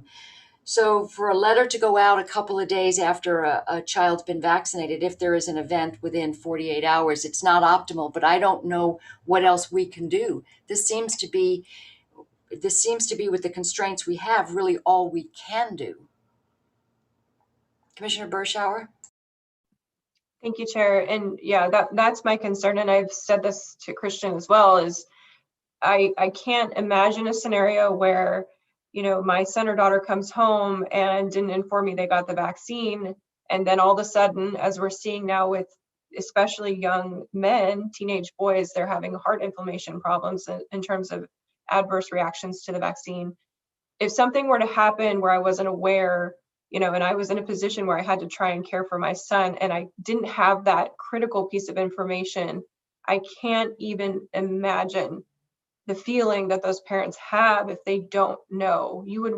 And that's the whole purpose of this. It is not to try and circumvent the ability for minors 15 to 17 to make these decisions. It's to strengthen informed consent, and it's also to make sure that we are informing parents that if you see something happening that doesn't make sense, it could be because of this. Here's why it matters. So I guess and whether we're not legally responsible for that is really not the question for me. There is a whole host of other problems that come into play if and when something like that happens. So it's imperative, you know, I would want to know if I was a parent, and I get that is my own feeling, but I would want to know, and based on what the information that's come back to us through public testimony, there's a good percentage of this county parents who would want to know, just in case something happens. So I guess my concern is that if we are, the form is fine, you know, at the time of vaccination, but how quickly that letter gets out, and making sure that the parent or guardian is in fact who should be receiving it. You know, that's really my concern. And if providers have the ability to proactively seek out parent notification by statute, what's in place to assist them in doing so. For instance, if a child comes in for services and they find out they have cancer and they don't want to tell their parents, but the provider feels like, hey, this is really something your parents should know about, you have cancer. What process is in place for that provider to be able to access those parents? There's got to be something. Happy to speak to that, although I don't know that I have a really specific answer. I don't think there's a database, if you will, of where you can connect a parent or guardian to a youth, so to speak. I think in most scenarios when a young person is receiving care from somewhere, generally speaking, there's demographic information on file which could help or be supportive. I think in the event of some emergent situation where, whether it's related to medical care or some sort of traumatic event, right? Certainly our emergency departments find ways to seek, parental informing and things of that nature. Certainly that would be a better question for them, but sometimes it may be looking at the cell phone, sometimes it may be connecting with law enforcement who may have more resources to find folks. So I think in scenarios that you're talking about where there may be some sort of catastrophic event, whether it's a cancer diagnosis or something else, I think that there are mechanisms in which to do that. Certainly, we have never experienced this, but if we were to have an emergence event at a vaccine clinic, we would absolutely find a way to make sure that the parent or guardian knew about what was happening.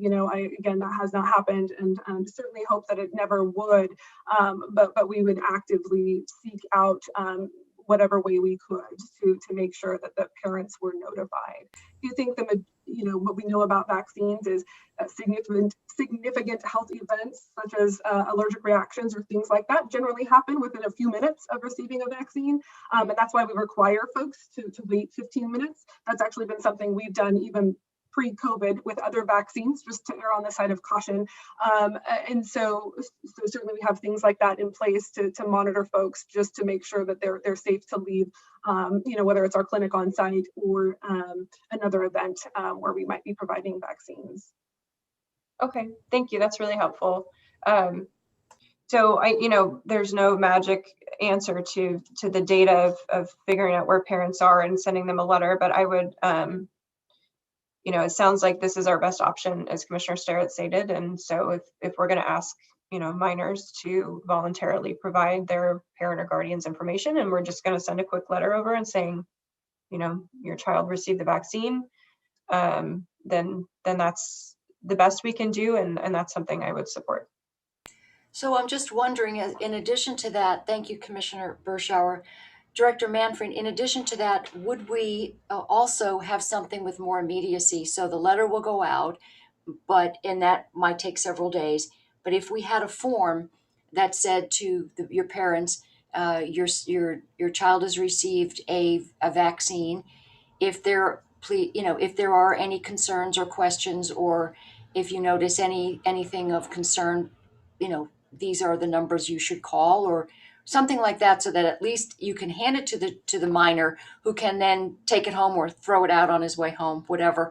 But basically you've said, hey, here's something for mom and dad to take a look at and go, hey, yeah, this is good for me to have just in case. Doesn't have to have any specifics other than, hey, received a vaccine, and here's what to do if you've got a concern. Sure.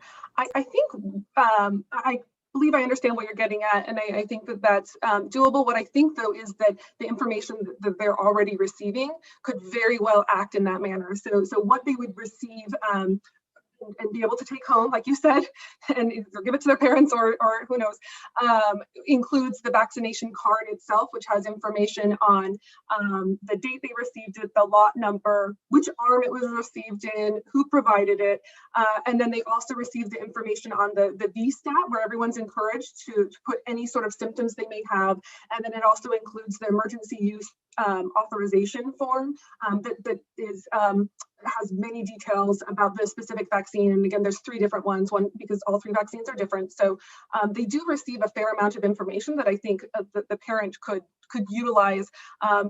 Oh, and in addition to the VSTAT information, there is something on there that says, if you're with any questions, you can call, and has the public health line. Again, that's just for the clinics that we're operating would have the public health information. Other clinics may have, their own information. Thank you. Sounds good. Commissioner Kula. Sorry, I was having trouble unmuting. You'd think I'd be used to this. Thank you, Chair. So Director Manfred, it sounds like in the statute, so 109-650, which authorizes providers to inform parents if they so choose, and the information that you provide on the vaccine card, the information about the phone number at Public Health. It sounds like those two together really cover the basis as far as informing parents as quickly as possible within the bounds of the law and empowering staff to do that work. Do you see much more than that that's needed? And that's for Director Manfred. Thank you. I don't. I think that the packet of information that goes home is quite comprehensive. And as a parent myself, if I were to receive that, I feel like I would have a lot of information about what may have occurred. And so it feels sufficient to me. But I leave it to the board also, of course, to decide that. Thank you. So would this require an action? Is this something that we can just by consensus say that we're going to go ahead and ask that that letter be drafted so that we'll be able to take a look at that, and that be something that, and it will be signed by by Dr. Koenig as far as the letter that goes out. So do we need an action? Christian, correct me, I'll let you weigh in, but I would think that consensus, because ultimately, I don't believe this requires a board action, because this is really, we're hearing a consensus from the board, but ultimately it's the medical provider who that makes the decision. Am I correct? Yeah. We can talk about this, but we've got the information, and like Director Manfred shared, she's had a conversation. They have a concept in mind for implementing, for, seeking voluntary, to proceed with this, and that conversation, and we would just proceed based on this discussion, not necessarily require an official board action. And that's right. And Commissioner Starrett made the final point that I was just going to reiterate, is that the letters would be going out right under the name of Dr. Koenig as the provider who's one of the identified providers under the statute. Correct. Thank you for that. And thank you for the work on this, Director Manfred, and also thank Dr. Koenig. I think with the constraints that we have, it's the best we can do, and let's just hope we never need to tell a parent that there's been an adverse event. So thank you for that. Appreciate it. All righty. Well, you can actually, I think you get a chance to enjoy the rest of your day and maybe even take a lunch hour. Wouldn't that be novel for you? Thank you very much. Take Thank care. you. Appreciate you. I'm sorry, was that directed at me, or was that directed at? No, you've got 8 minutes, and probably doesn't look like you're going to get a lunch hour today. Thank you. Thanks again. Thank you. We'll try to move along, so maybe that would actually happen before 1 o'clock. So let's move on to item I, which is other business, consideration of approval of an agreement between Yamhill County and Capital Asset and Pavement Services, Inc., CAPS, for digital imaging of Yamhill County roads in the amount of $35,500 effective July 1st, 2021 through October 31st, 2021. Commissioner Kula, the pictures in the packet were very, very illuminating. Yes, and Chair, there's an excellent memo in the packet. If you have further questions, I could try to answer them, but really this is a public works issue. Okay, thank you. Do we have a motion to approve item I1? I would move that we approve item I1. Motion to approve. Any further discussion? Hearing none. All those in favor signify by saying aye. Aye. Aye. Motion passes. On to item I2, consideration of approval of an agreement between Yamhill County and Sierra Santa Fe Corporation for the 2021 chip seal project in the amount of $549,548, effective upon approval through September 25th, 2021. Commissioner Kula? And Chair, I just want to put out a thank you for the opportunity, is that I'd like to declare a potential conflict of interest because one of the roads to be chip sealed goes past my house. Now that I have done so, I'm happy to engage further in this conversation and a vote. Do you sell rutabagas to any of the people who be on that crew? What is the rutabaga thing? We're I all don't about know. the basil. You're always talking about selling onions to somebody, and that's a conflict of interest. I want to be double sure.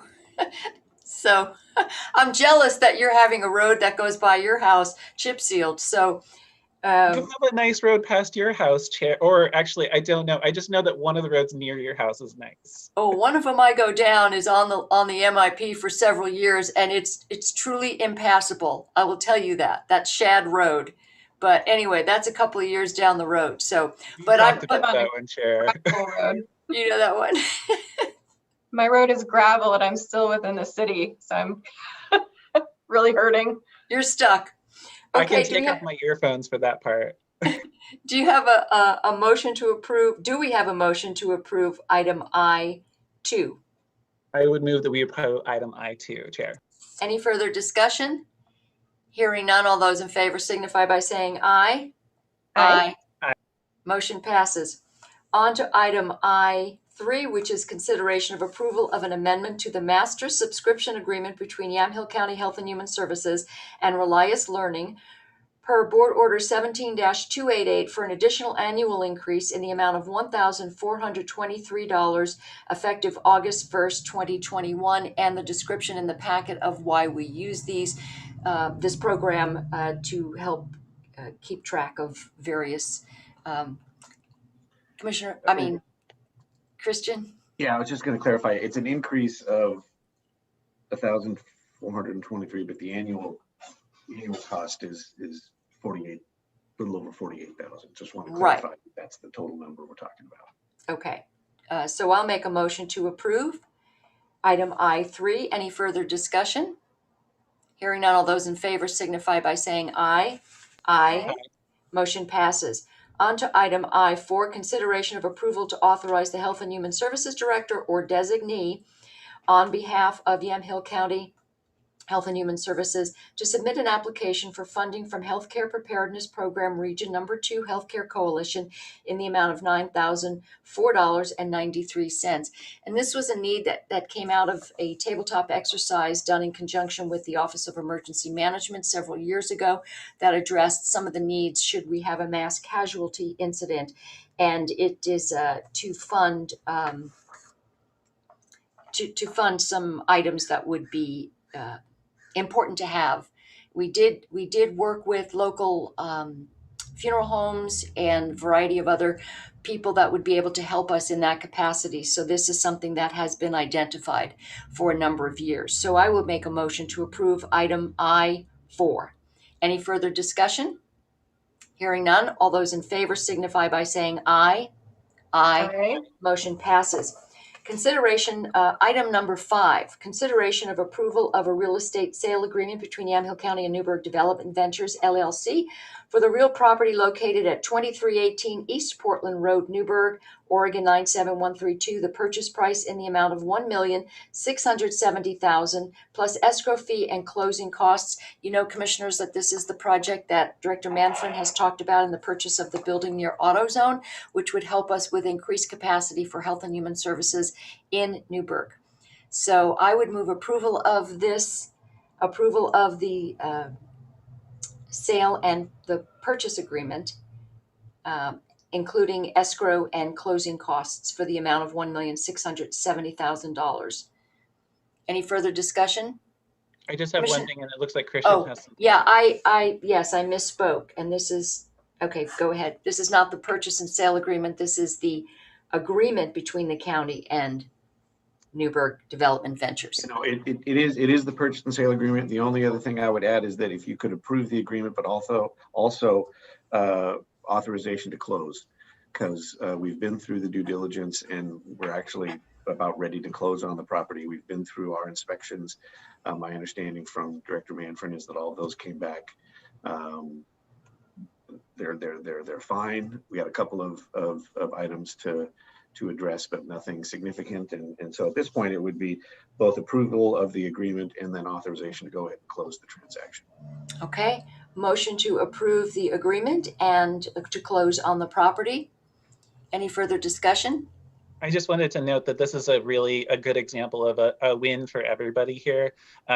Since Virginia Garcia shares half of the building now and is hoping to expand it, and ideally is going to get money from Congresswoman Bonamici through an earmark process to do that expansion when HHS moves. And so I just feel this is a great thing right now. And when you look at the capacity that we have in the current space that we're leasing during COVID, you just teeny tiny. We couldn't get anybody in there. So I appreciate that. So we have a motion to approve.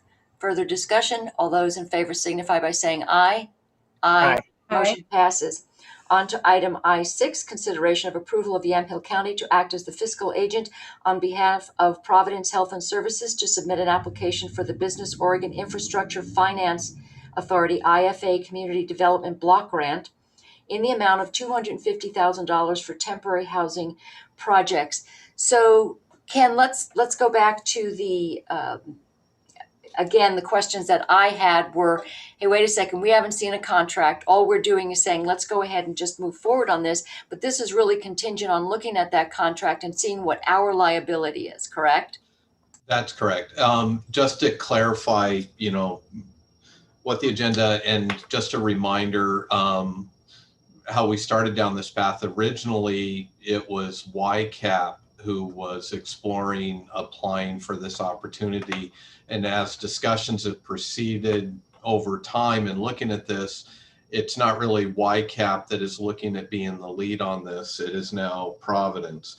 And so that's a shift for us. And just to make sure that the board is supportive, that, we're no longer supporting YCAP, we're now supporting Providence in moving forward with the same project that was being promoted, but also keeping in mind, I don't believe that at this time, we're not looking at approval for submitting an application at this time, because there hasn't been an application prepared yet to bring before the board so you can look at the application. This is really looking for ensuring that the board is okay with this, that we now I'm having staff work with Providence in preparing this application. And much like other programs like this, where we partner with an outside agency on a project like this, there's several steps in the process. So there's the application process, and then if approved, that if we're the fiscal agent, the grant agreement, and I haven't looked in detail, I'd get those details. The board would then be looking at consideration of approving that grant agreement between the grantor and the county, and then we'd be entering into potentially a sub-agreement with Providence that would also be subject to the board review and approval for that sub-agreement, if we're acting as a conduit for these funds to provide access to the program. Okay, so that's important. So basically we have every out in the world at this point, and we're just saying we're interested in approving our participation as the fiscal agent. So I would move approval of item I6. Is there any further discussion? Hearing none, all those in favor signify by saying aye. Aye. Aye. Motion passes. On to item I7, discussion of Planning Commission membership recommendations. This seems to go on and on. Either we have a vacancy or we're looking for to fill a vacancy. But Ken Friday sent us a list of recommendations from the Planning Commission, and they included a number of recommendations. And I said, this has been a long time since these people have been sort of hanging on, waiting for us to get back to them. Could you please check and see if they are still living in Yamhill County and if they are still interested? And he did. So Mr. Friday reached out, and I believe He said in his memo to you that Ms. McCarthy is not available at this time, would like to stay engaged, but would pass on this vacancy appointment. She was number 1. Paulette Alexandria was number 2. Sam Yutzi was number 3. And Felicity Bates was number 4. He was not able to reach Mr. Yutzi.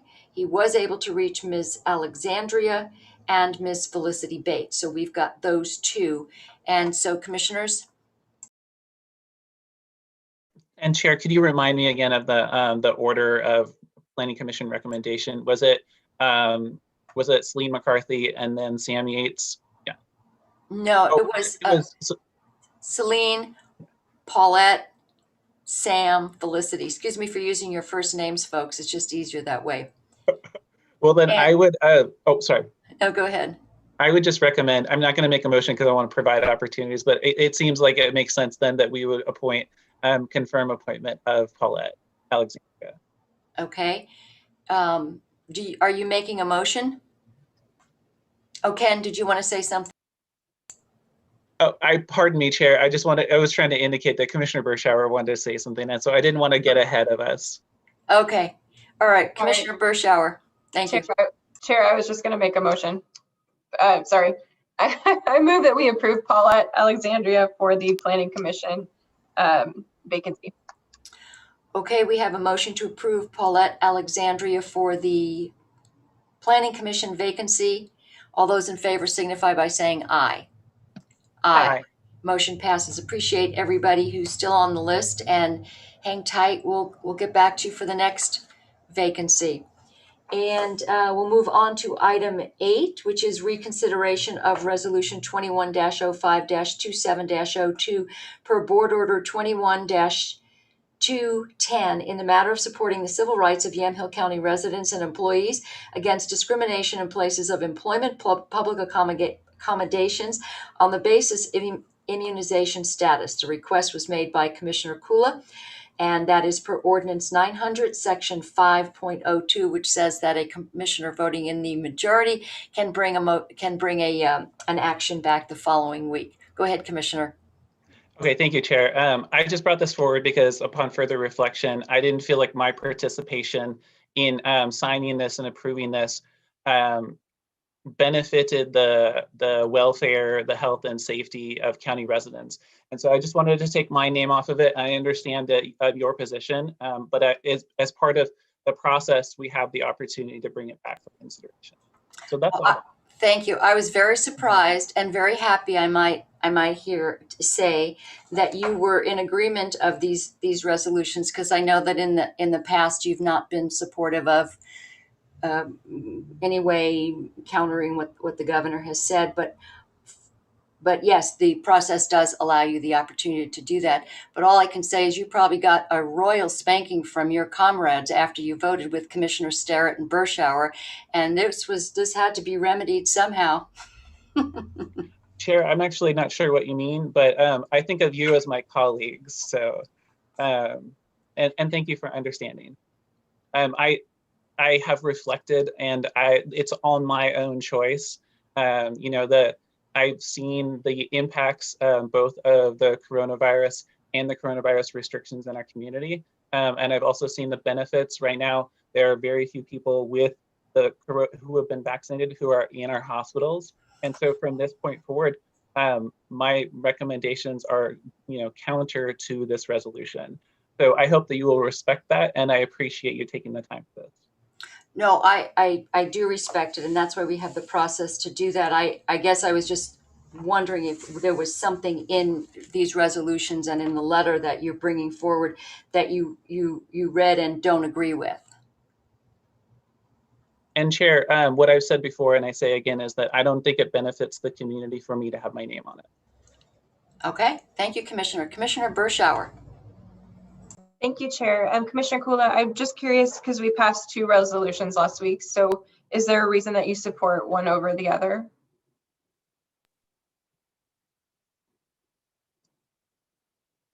You're on mute.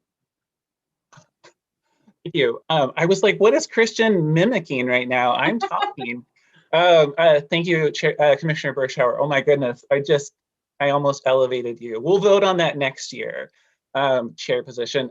So I believe that we voted last week on a resolution and a letter, which is what the next item is. Two Correct me if resolutions. I'm wrong. There were We two have- resolutions. Okay. Yeah, Then I will and- have to, let me look at the agenda, because I asked it for it as two items. Yeah, I was just curious, Commissioner, because the other one, this one was the one that I placed on in terms of,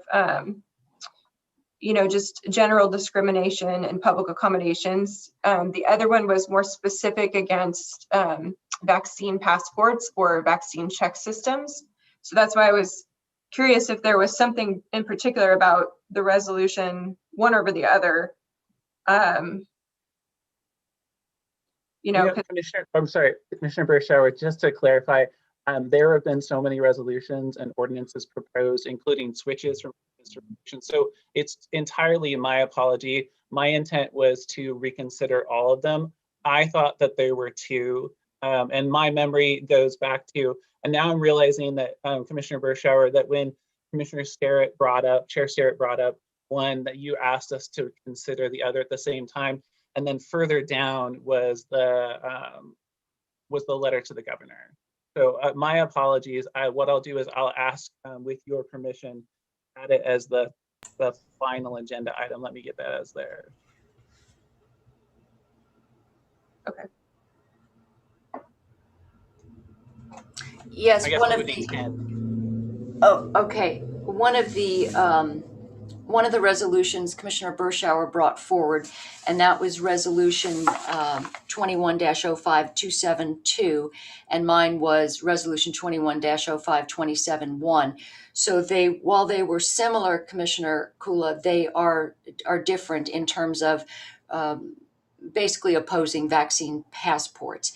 And so do we want to go ahead and you're going to ask for us to reconsider those resolutions, and we'll start with number 8, and then we will make the letter number 9, and then the second resolution, which would be 27-1, we'll make that item number 10.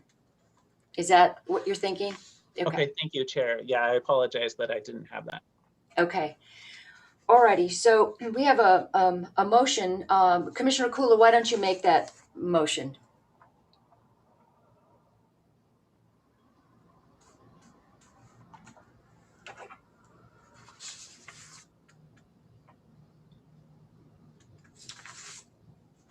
Sorry, I'm unmuting so that I can look at the agenda while still being able to talk to you. Apologies.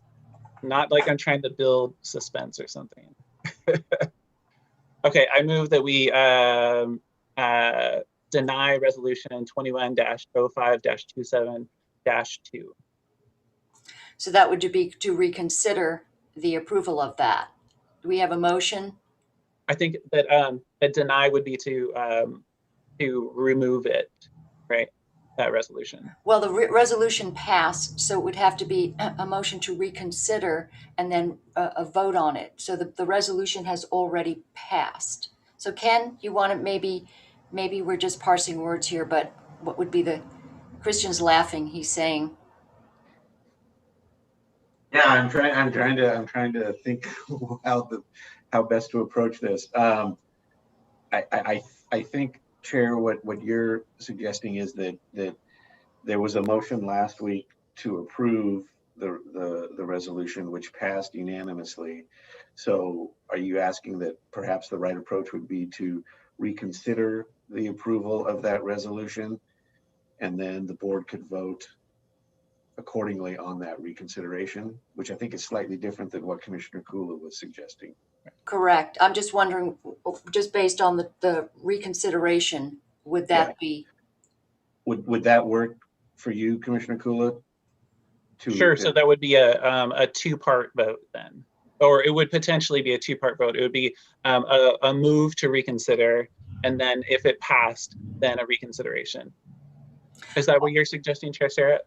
No, I would just say that I'm just wondering if it would just be easier to go ahead with a motion to reconsider the resolution, and then we can go from there. Okay, I understand what you mean. Then I move that we reconsider Resolution 21-05-27-2. Thank you for that motion. We have a motion to reconsider Resolution 21-05-27-2. Further discussion? Commissioner Berschauer. Thank you, Chair. So I guess I'm confused because last week when we voted for these unanimously, there was what was communicated to the community is that we really feel like vaccine passports or vaccine check systems are a bridge too far. You know, we're not saying vaccines are bad. We're not saying they're good. We're not saying anything about that. We're just saying vax passports are a bridge too far and they're discriminatory. And, you know, I read the News Register article. Clearly, there is issue with CPRD, and I'd like to describe what happened there because I was listening to the CPRD meeting last Thursday evening for a totally different reason. And they brought up the fact that they were checking vaccine passports and verifying vaccine cards at the entrance of the aquatic center. To which there was silence after that statement. And then I asked them to verify what they just said. And they said, yes, we are checking vaccine passports at the counter of the aquatic center. And I said, well, why are you choosing to do that? And they said, well, because we're required to do so. And I said, no, you're not required to do so. It's a choice. You are making that choice. There's another choice that you could make, and yet you are making this choice. And then I proceeded to tell them why I believe it's wrong. The same way that it would be wrong for us to check people's vaccine passport cards going into the courthouse if they want to attend a BOC meeting in room 32. It would be wrong. We are a public entity. We are funded by taxpayer dollars, and so are they. I then learned that after the fact that they have been representing themselves in the community as a private entity. When people are asking and questioning, you know, why they're still requiring masks or why they're checking vaccine cards, the feedback so far is that they said they were a private entity, and that's simply not true. So there's been a lot of frustration there. I know they received a lot of negative feedback because they were put on notice that they are a public entity and they should not be engaging in that process. And we have stated as of last Thursday, as a unanimous board of commissioners, that we don't support vaccine check systems. So Commissioner Kula, now that you are changing your vote, is that in essence what you are saying, that you support vaccine passports and check systems? So my recollection, and I don't have it in front of me, but my recollection was that the Board of Commissioners resolution said that something along the lines of recommends, asks businesses and religious institutions, right? So if there's something about a public entity that's different, then you may want to bring forward a new resolution about that. But again, while your resolution was very eloquent, my position is that we shouldn't be telling businesses what to do. And if a CPRD is representing themselves as a business, then you know, I guess they would fall under that category too. But I'm not sure about what you mean by a public entity versus a business versus a religious institution, since I think the recommendation in the resolution was just to those entities, right? Anything that allows for a public accommodation is what the resolution says. And it talks about the Civil Rights Act clearly prohibits any kind of discrimination in areas of public accommodation, and that would be pretty widespread. Okay, thank you for that clarification, Chair. Yeah, so I mean, my position is simply that I don't think that we should be in the business of telling businesses what to do. And I don't think that my voice on there helps your mission to recommend that businesses don't do certain things. Sorry, Chair. I'm confused because we had this discussion last Thursday at length, and it was we were not making recommendations to businesses or employers in this case. We are an employer. The county CPRD is an employer as well. we are not giving legal advice and we are not telling businesses what to do. That was very clear in the way that these came forward as a resolution. So I'm curious as to what part of this you don't like, because I don't think that you don't support civil rights. I don't think that that's the case. I think that, but there's something in here that you don't support, and I'm trying to get to the bottom of what it is, because we had a ton of positive feedback that this commission voted unanimously to say, this is over the line. We don't really support this. In fact, Marion County came back on Tuesday and passed their own letter that was very similar to ours. Actually, I think it was more strongly worded than ours. So I'm trying to get to the bottom of what it is that you don't like about these resolutions or the letter. Yeah, and thank you, Commissioner. If you don't mind, Chair. Yeah, thank you. It's an important habit of mine to make sure that I check in with you, because it slows things down a little bit. So Commissioner Berschauer, my position all along has been that I don't believe that we should be recommending, telling businesses what they should or should not do in their business, so long as they're operating within the law. Just that, I think that's an important clarification. And this and your presentation of it to the community really is that this is legally binding. And I really, I think that businesses have had enough to endure over this past year and 4 months now. And I think that even a resolution, which is essentially a policy statement, has the force of persuading businesses to do things, just like you were talking about with the incentives. Is it coercion or is it an incentive for the vaccines? Likewise, when we present a position and then defend that position, that has, to me, the purpose of coercing businesses into doing something that I don't think we should be doing. So I mean, I can say it in a different way, but that's the basis of it. Is I don't think we should be telling businesses what to do, and I don't think it serves a purpose for the community for my name to be on this. Oh, just want to clarify that the resolution that you specifically named out does no such thing, Commissioner. It recommends that no individual lose employment, and it recommends that employees be informed of their rights, and it recommends that the civil rights of individuals not be limited by a vaccine check system. So I also have the same question in terms of what changed from when you read this initially and said this was a good idea to when you are now saying it is not a good idea to support these principles. So the principles remain valuable, Chair. But again, on further reflection, I feel like, and I've seen now that this is being presented to the community as a requirement, a persuasion, and I don't think we need to be in that position. And if you don't see it, that's perfectly fine. I see it that way. I've seen it that way. I know that others have, and I simply think that it's time for me to take my name off of it. And we have a process for doing that, which is why I brought it.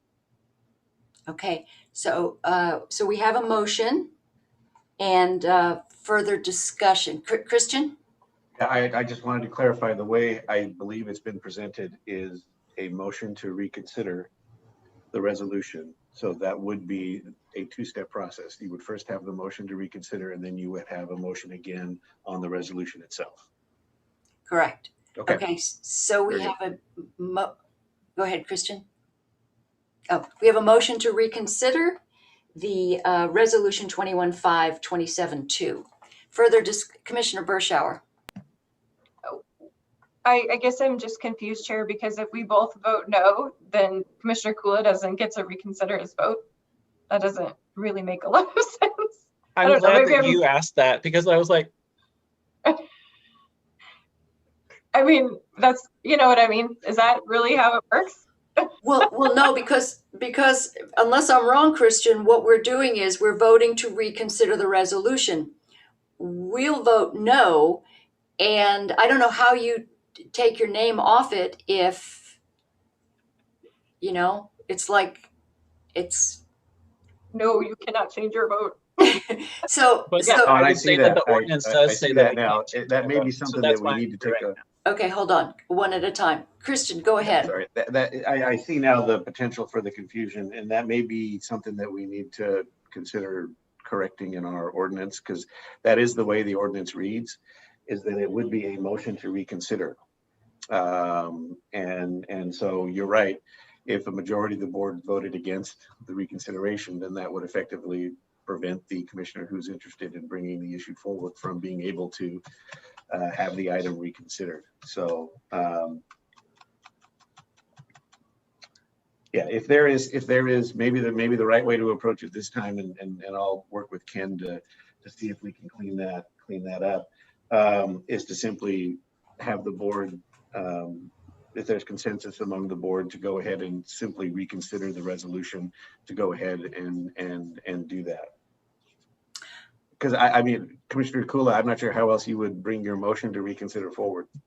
Well, Chair, you have something you were about to say. No, no, go ahead, Commissioner. Okay, so the reason why so my logic in saying, making a motion originally to deny the resolution and board order was because the process of bringing something back is itself a right that we have as commissioners. Then the vote is completely up to the people who are here at the table, right? And that's how I'm reading it. If there's a requirement to make a vote for reconsideration, then that takes away the right of individual commissioners, as I'm reading it under Ordinance 900. Right, and the last time this issue came forward was when Commissioner Olson actually voted with me on the Connect 6 grant to deny that, and then since he voted in the affirmative, in the majority, it came back the following week, and Commissioner Olson asked to change his vote. So maybe Christian and Ken, you can remember what happened the last time we used this procedure. Well, the way you described it, it came back and the board voted again on the matter that had been voted on the previous week, and one of the commissioners changed their vote. That is clearly what I believe this provision is intended to provide for, is an opportunity for one of the commissioners who voted in the majority previously to ask that that decision be reconsidered. And so if making a motion to consider the reconsideration is an obstacle to that happening, then I think we need to fix that and clarify that so that it's not understood to operate that way. What this is it's allowing any commissioner who voted in the majority to ask that that matter be brought back again at the same meeting or no later than the next formal session, which is what Commissioner Kula has done with this request. The question remains is, how does Commissioner Kula get his name off a resolution that's already passed? So would we go ahead and basically ask to pass the resolution? Commissioner Kula would vote that he's in the negative on that one. Right. And then the resolution would then state Commissioner Berschauer and Commissioner Starrett, Commissioner Kula voting in the negative on that. Right, it would reflect if it's a split vote, the two voting for the resolution and Right. the other commissioner voting opposed. And then we would update the document to reflect that.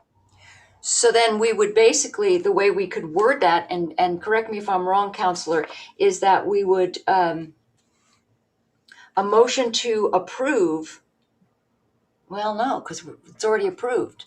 So this is quite a fine kettle of fish. It would be, I think you could say, a motion to reconsider the approval of the resolution. Well, that's what I said, but that wasn't getting us to where we needed to be. And if I added to that confusion, I apologize. I think as long as everyone's clear that that motion to reconsider is not to consider whether or not you're going to allow the resolution to be reconsidered, but that's actually the reconsideration itself, if that makes any sense. I know that's a bunch of word salad, but if this is the reconsideration of the resolution itself, I think you're fine. Except, and then you can vote for or against. All right. So then how does Commissioner Kula achieve getting his name off the resolution. Is that a separate? He would vote in opposition, and then we would update the document to reflect that he voted no. Actually, I'm just wondering if, and sorry, going down the process, it wouldn't necessarily remove because that is in the record. This would be attached to the resolution that in the following week, there was a motion to reconsider that was brought forward. And then that would become, potentially that's reflected in the record that although the resolution, I don't know, Christian, you got a look on your face. I think what this is doing is this is replacing what happened last week. It's not adding to what happened last week, but to me, the concept behind this reconsideration is you get to reconsider your vote. And that's why you could make it at the exact same, you could do it at the same meeting it was originally voted on, or you can bring it 1 week later. I don't believe this intends there to be two separate items in the record. What this is doing is time traveling back to last week, and the board is reconsidering this resolution. And so the question would be a similar, it's requesting reconsideration, and it would be the approval of last week, and then that vote would then change the resolution that was approved last week. I think so, yeah. Which is why we would simply replace last week's resolution with a updated version following today's vote. Chair, Okay, does everybody have, I was just going to ask Christian, how does that apply to I-9, which is a letter? Because the letter was signed and it already went in the mail. Yeah, that one's a little bit trickier, and I'm not quite sure how you correct that other than to perhaps issue a new letter, and you won't be able to undo the letter that went, but you could have a letter that followed it. Here we have a way to deal internally with replacing a resolution, but a letter is a slightly different issue. Or you could send a follow-up letter. Either one of those would work as a way to address the reconsideration. So would the onus of sending that letter fall on Commissioner Kula to send it out to that list saying I've reconsidered and I would like to remove my name from the letter that you received, or would that be something that staff would do? I'm not sure how the first letter was handled, Ken.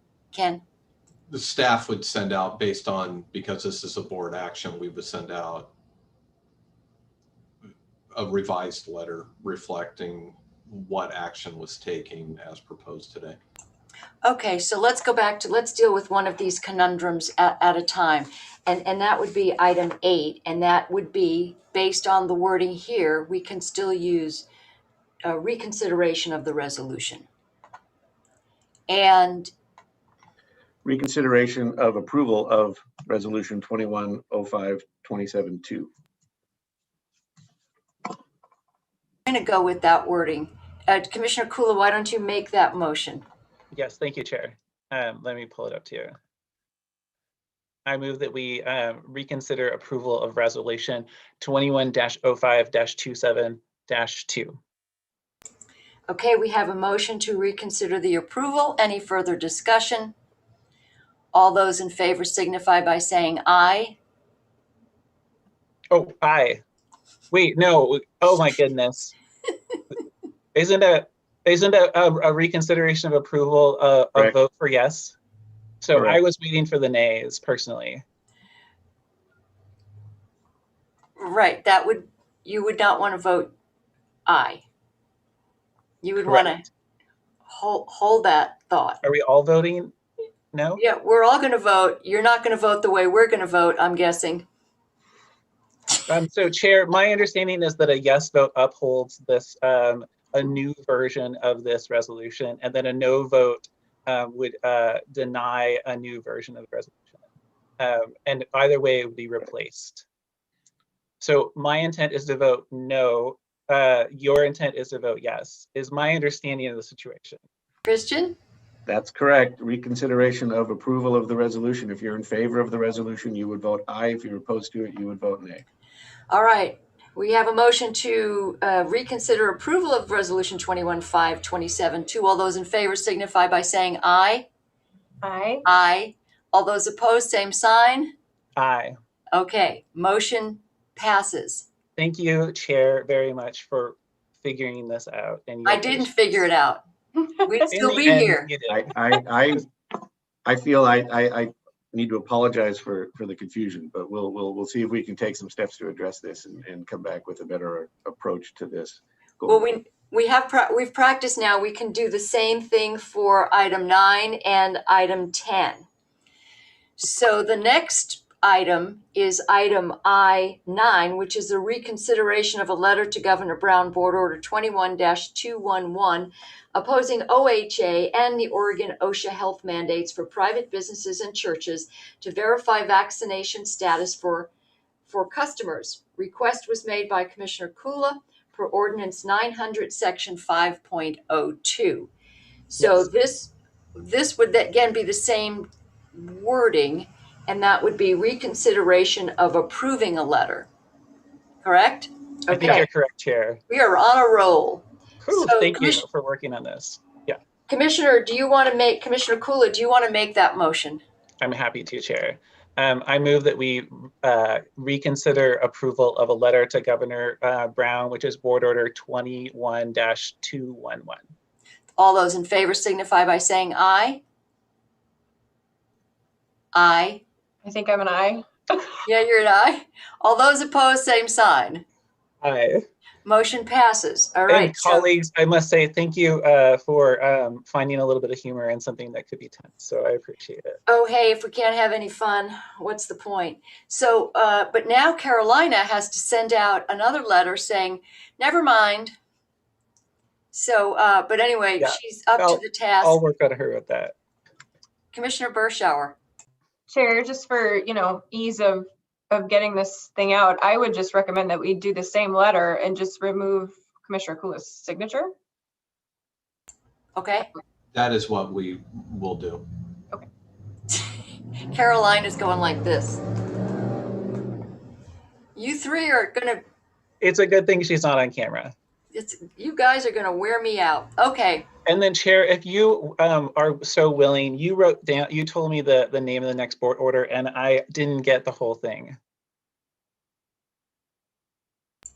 Resolution 21-05-27-1. Okay, thank you. So we are. Oh, No, go ahead. You're the chair. No, you're the chair. I wanted to make sure. You got us. You got us into this, Commissioner. I'm going to let you figure it out. I love it. I love it. So I move that we reconsider approval of Board Order 21-05-27-1. Okay. Resolution, sorry, not board order, resolution. I move that we reconsider approval of Resolution 21-05-27-1. And this is item I-10 for the record. Thank you. Okay, all those in favor signify by saying aye. Aye. All those opposed, same sign. Aye. Okay, the motion passes. Thank you, Commissioners. Whew, that was exhausting, huh? Thank you for your patience. Sorry about the confusion. I feel like I know more about this part of Ordinance 900, though. So this is good. And Commissioner Berschauer, now if you need to use it, you're ready. More than we ever wanted to know. Okay, on to public hearings. We have none. Announcements, commissioners. I just have one, and it's really around the bypass, which is that at 3:30, I'll be at the Mid-Willamette Area Committee on Transportation, the Regional Advisory Committee to ODOT. And Mayor Hill and Councilor Harvey and I will be advocating that their ODOT's list of recommendations that they send to MWAC for approval, we are asking, we'll be lobbying to have the bypass added as part of their recommendations for funding. So I just wanted to give you a heads up. It wasn't included in ODOT's proposal for MWAC to approve. And I think that's a glaring omission, given the long-standing support at the regional level for the bypass. And was that Congresswoman Bonamici who ran? Oh no, that was Jeff Berkeley. Oh, I don't know, Chair. Congresswoman Bonamici has a funding request in as part of her own congressionally directed spending for earmarks. But this is through the, it'll next go to the OTC as part of ODOT's budget, so not from the federal level. Okay, well, thank you for that. So I just want to keep you posted on that one. I also wanted to note real quickly that there was potentially a gap in funding for the purchase of the motel that Providence and YCAP have been working with Oregon Community Foundation on purchasing. And this morning, the Ways and Means Subcommittee on Transportation and Economic Development recommended approving money to fill the gap for 4 properties that are in the process of being purchased, and they recommended unanimously, and those were spread out through around the state. So I just wanted to give you an update that the funding for purchase is moving forward. Thank you for that, Commissioner. Commissioner Berschauer.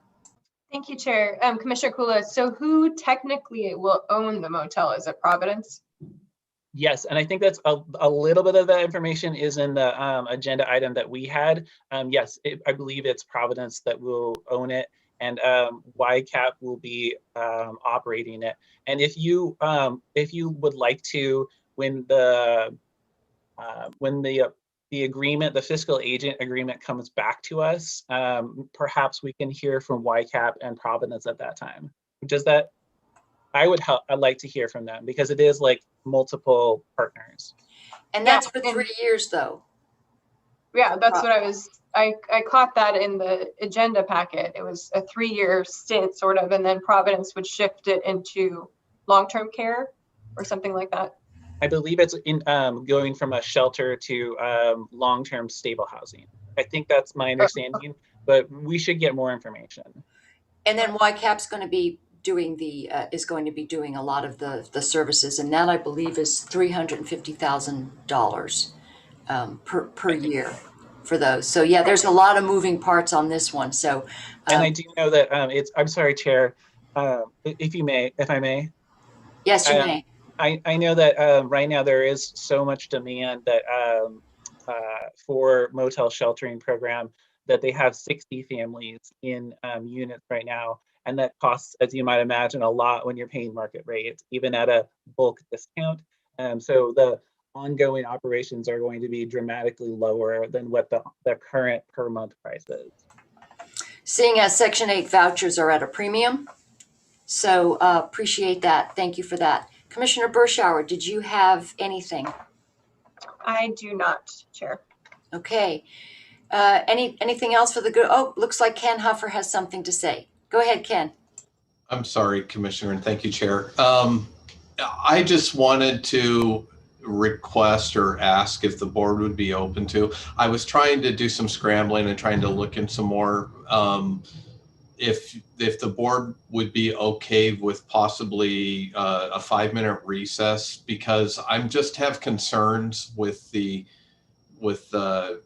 reconsideration actions and a lot of the questions that came up on that, and knowing, procedurally per the ordinance, it has to occur today if the commissioner wants to do it. I just want a chance to connect with Christian to make sure that, the record reflects what was being proposed and make sure that we're consistent with process. That if the board would be open to 5 minutes, because I felt like Christian was doing analysis on the fly and I was also trying to do the same thing. And I just want to make sure that the intent of the motions that were made and what's entered into the record, reflects what the board was wanting to do. Thank you for that due diligence, and we'll go ahead and take a 5-minute recess. Do you need longer than that? If you don't come back, I'll figure you guys are still working this out. I'm going to run upstairs and talk to Christian here really quick, and we'll rejoin in 5 minutes. Okay, thank you. We'll just go ahead and take a recess. Thank you. Sounds good.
Okay, it looks like the masterminds have figured this out. We'll come back into formal informal session and continue our discussion on the reconsideration process.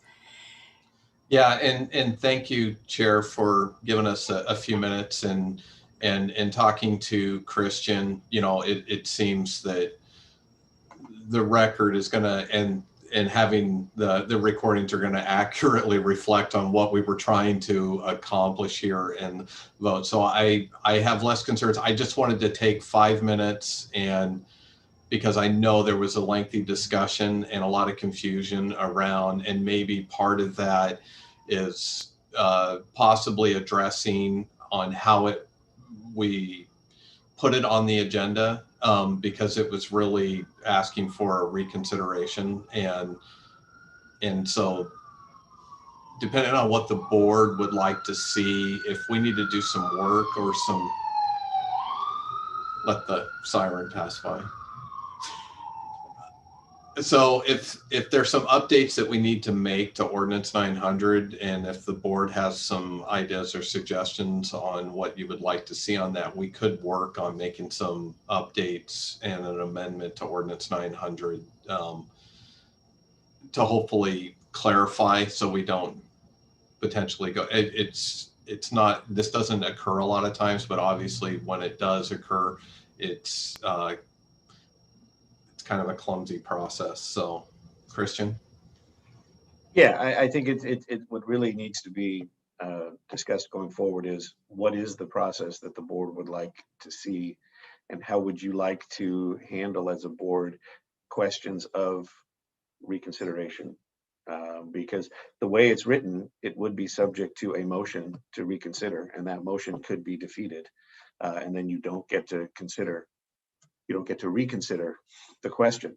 But the way I understand this has worked historically for this board is that it's more akin to, this is what Ken and I were talking about, it's more akin to a single commissioner placing an item on the agenda, right? A commissioner can place an item on the agenda that the board then takes action on. And that's kind of how I believe this reconsideration right has always been intended to work. A single commissioner can ask that something be reconsidered, and then it will be reconsidered at the same meeting or at the next meeting by the board, without that request for reconsideration being subject to a separate motion and vote by the full board, if that makes sense. Commissioner Bershauer. Thank you, Christian.